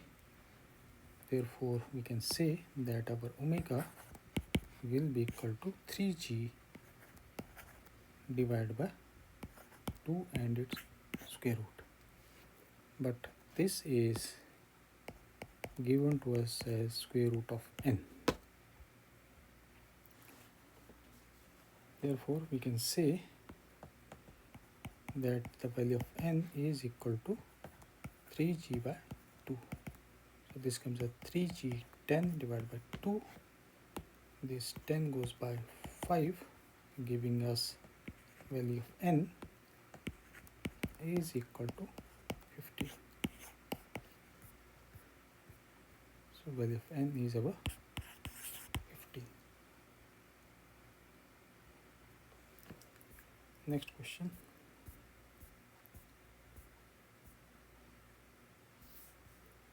It states that find the center of mass of a given rod of linear mass density lambda a plus b xl x upon l whole square. X is the distance from one of its end. The length of rod is L. So here we are going to use the basic formula for center of mass and then we can solve it. So we can say that center of mass XCM is equal to integration x dm integration dm, and we get this as density is given lambda, so we can say this will be integration 0 to L lambda x times dx integration 0 to L x lambda x times dx. Okay. And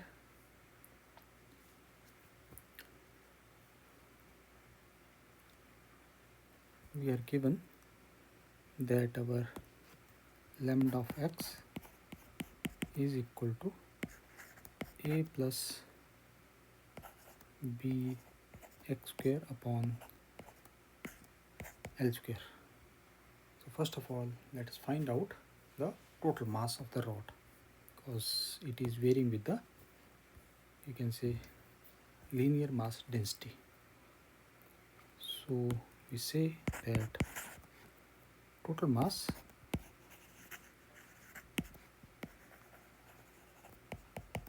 that is capital M will be equal to 0 to L lambda x times dx.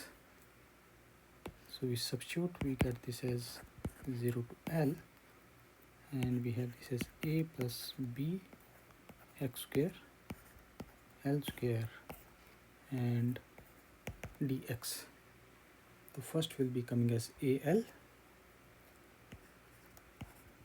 plus second will be coming as BL cube divided by 3L square. This square goes with this cube, so we are left with AL plus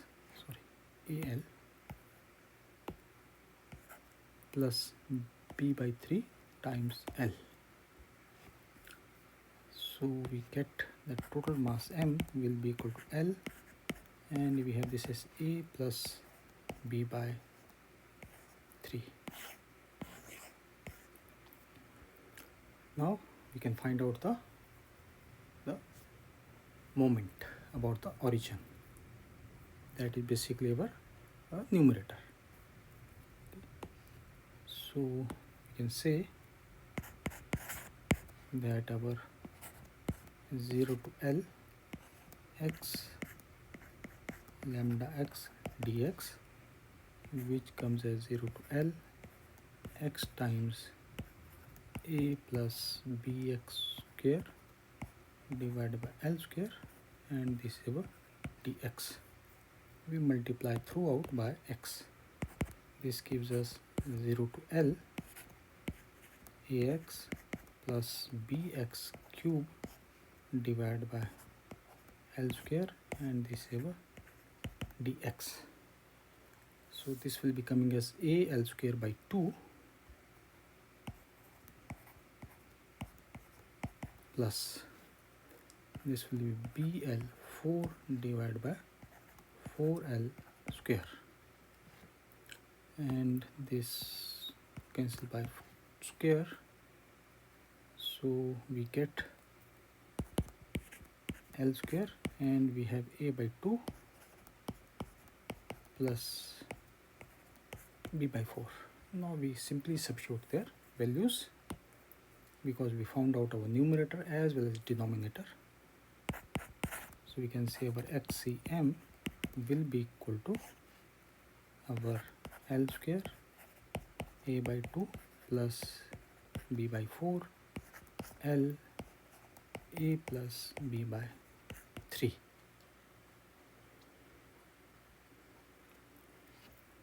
This L square cancel with L, and we check okay with LCM, so we can take the LCM. So from the denominator we get this as 3a plus b divided by 3, and in the numerator we get this as 4, and this will be over 2a plus b. So we get our XCM is equal to 3 by 4, and this we are having 2a plus b and 3a plus b.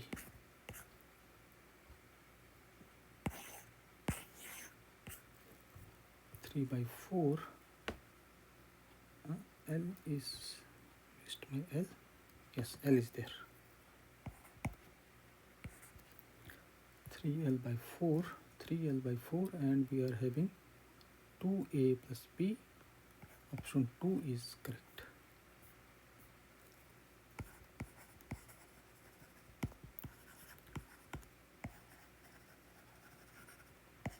Correct. Next question.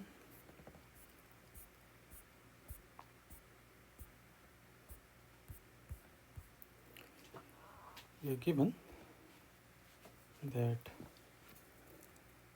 system is released from rest, moment of inertia of the pulley is I, find the angular speed of the pulley when M1 block falls by height h, given M1 is greater than M2, assume no slipping between the string and the pulley.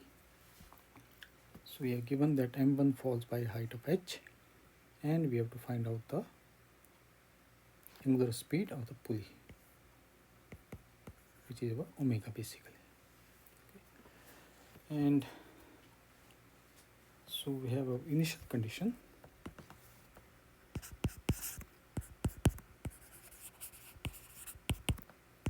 Initially everything was at rest. Therefore we can say that our V is equal to 0 as well as omega is equal to 0. And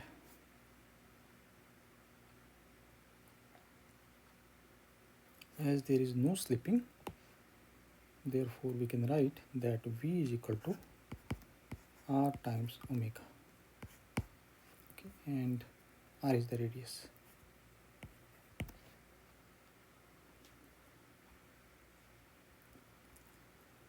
In this case, we are going to use conservation of energy.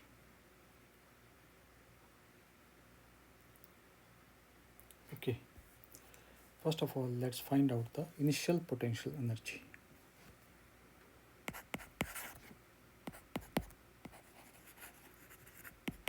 Initial potential energy. And for that, m1 we say is at a height which is defined by y is equal to 0. Okay. And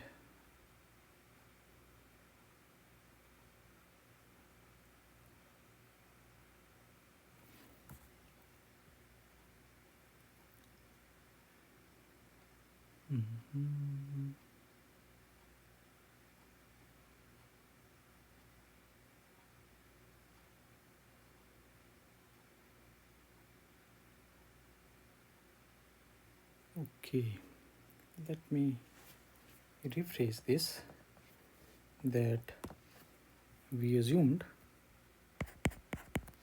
that initial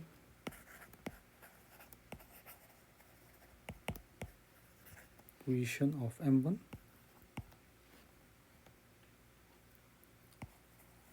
at height y is equal to 0,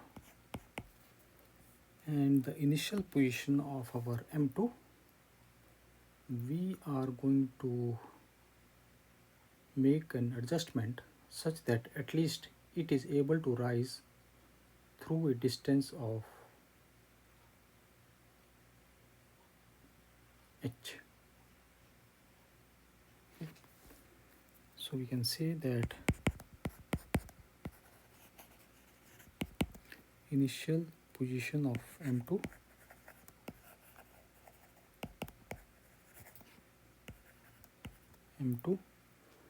and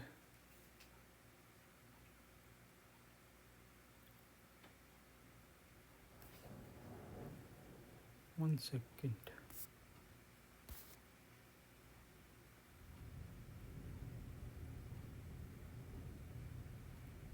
The m1 is going to fall by height h, m2 is going to rise by height h.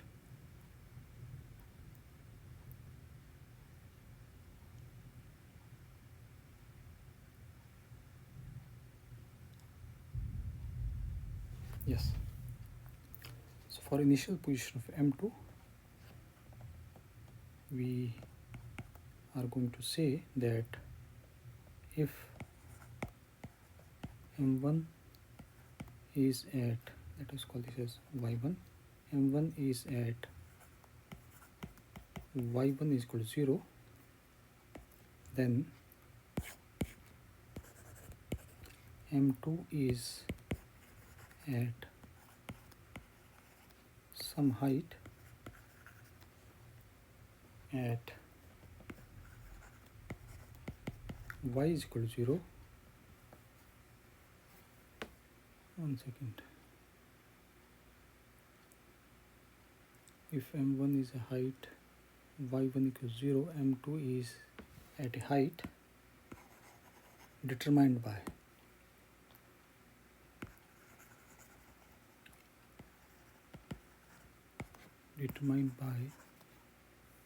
Pulley's geometry.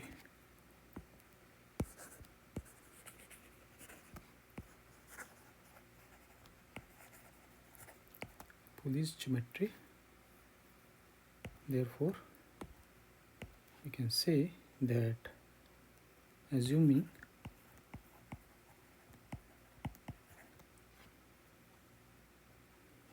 the Pulley's center, this is not looking good.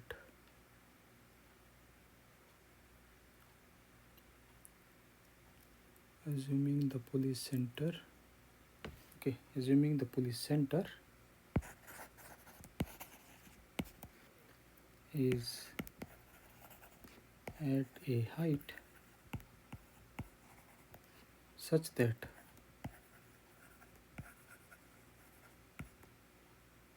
when m1 is at y is equal to 0,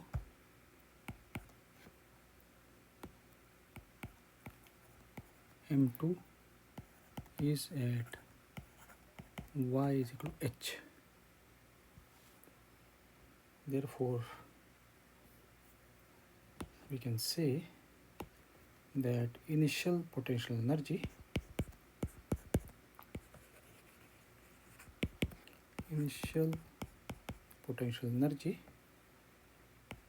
will be equal to our ui is equal to m1g0 plus m2gh. This gives us that u of I is equal to m2gh. Basically, what I did is, in the figure no doubt they are given at the same position, but I just made a subtle change here, and with respect to the pulley, if my m2, this is my m1 which is at y is equal to 0, and my m2 is at a height which is h. So this is h and this is my m2, so that it is able to adjust for the, you can say, the moment. And initial kinetic energy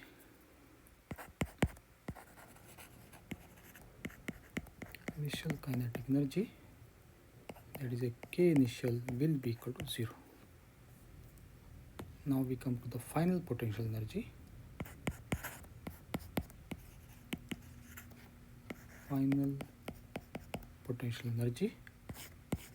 And we are having that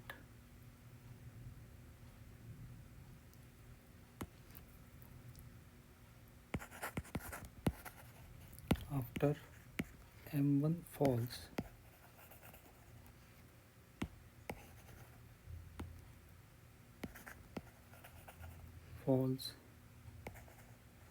by h, its height, that is y1 will be now minus of h, and our m2 rises by h.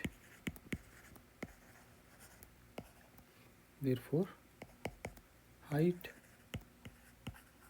of y2 will be equal to h plus h, which is about 2h. So we can just represent this with the help of figure,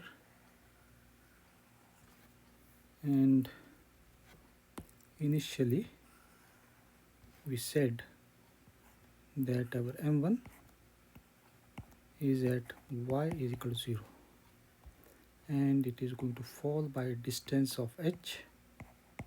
Therefore, we get this as I1, so y1 will be equal to minus of h. And we also said that our m2 is, let me draw the pulley somewhere here.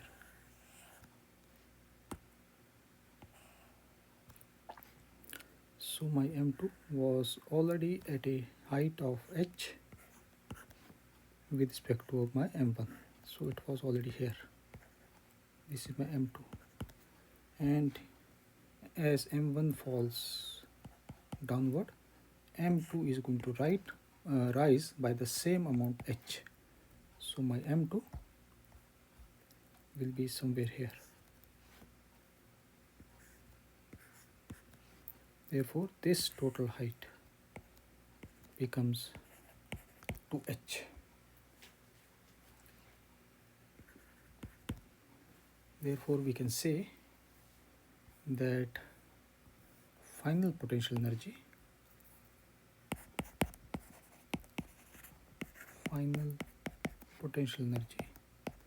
that is U final will be equal to m1g minus of h plus m2g twice h. This gives us U of f is equal to minus 1 mg plus twice m2g h. Now we come to the kinetic energy.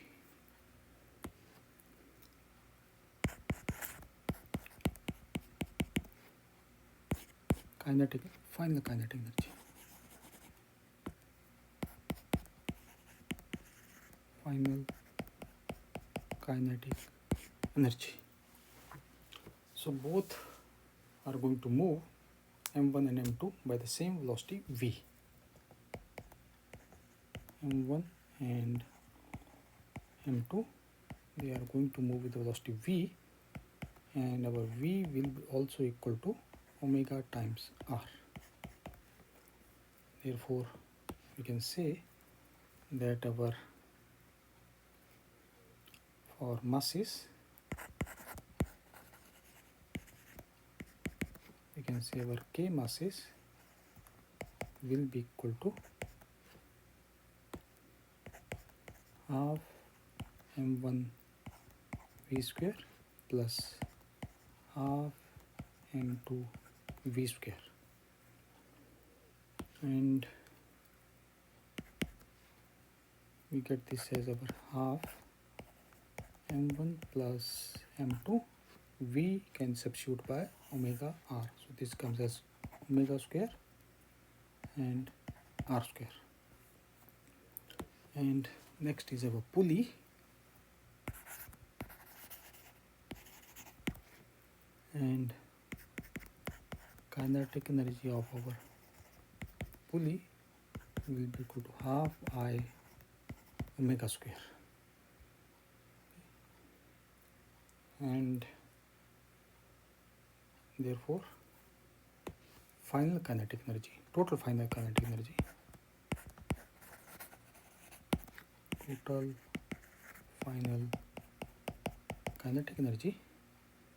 that is our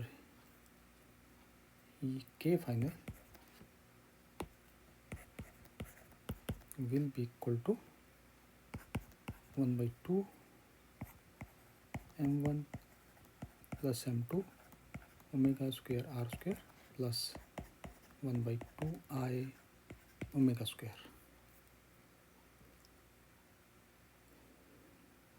This can be written as K final is equal to, we can take omega square as common, and we get this as 1 by 2 m1 plus m2 r square plus 1 by 2 also we can take common,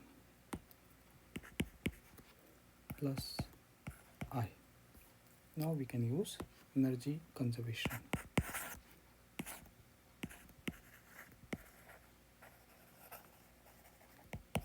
Conservation of energy. We get U initial is equal to U final plus kinetic energy final. So we get this as our m2gh is equal to minus m1gh plus twice m2gh plus 1 by 2 omega square m1 m2 r square plus I. Now it is simple calculation. First of all, we can combine our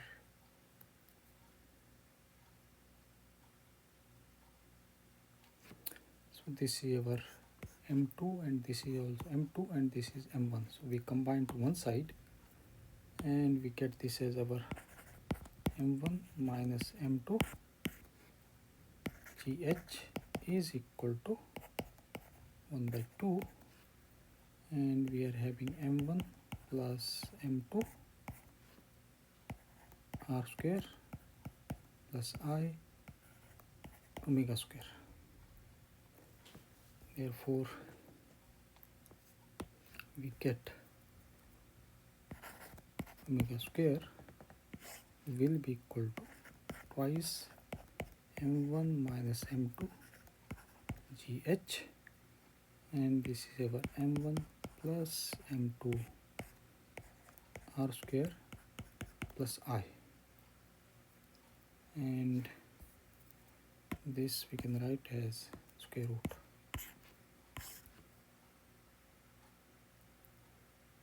And we can take r as common to match the answer, so this comes as 1 upon r square root. This is our 2 m1 minus m2 times gh, and m1 plus m2 plus I upon r square. So we get m1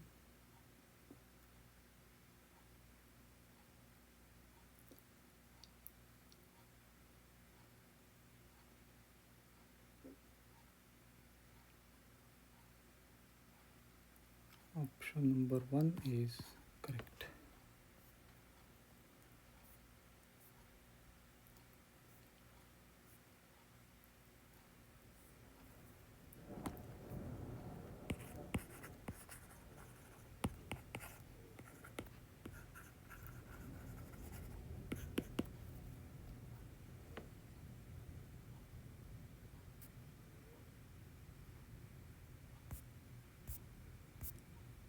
So this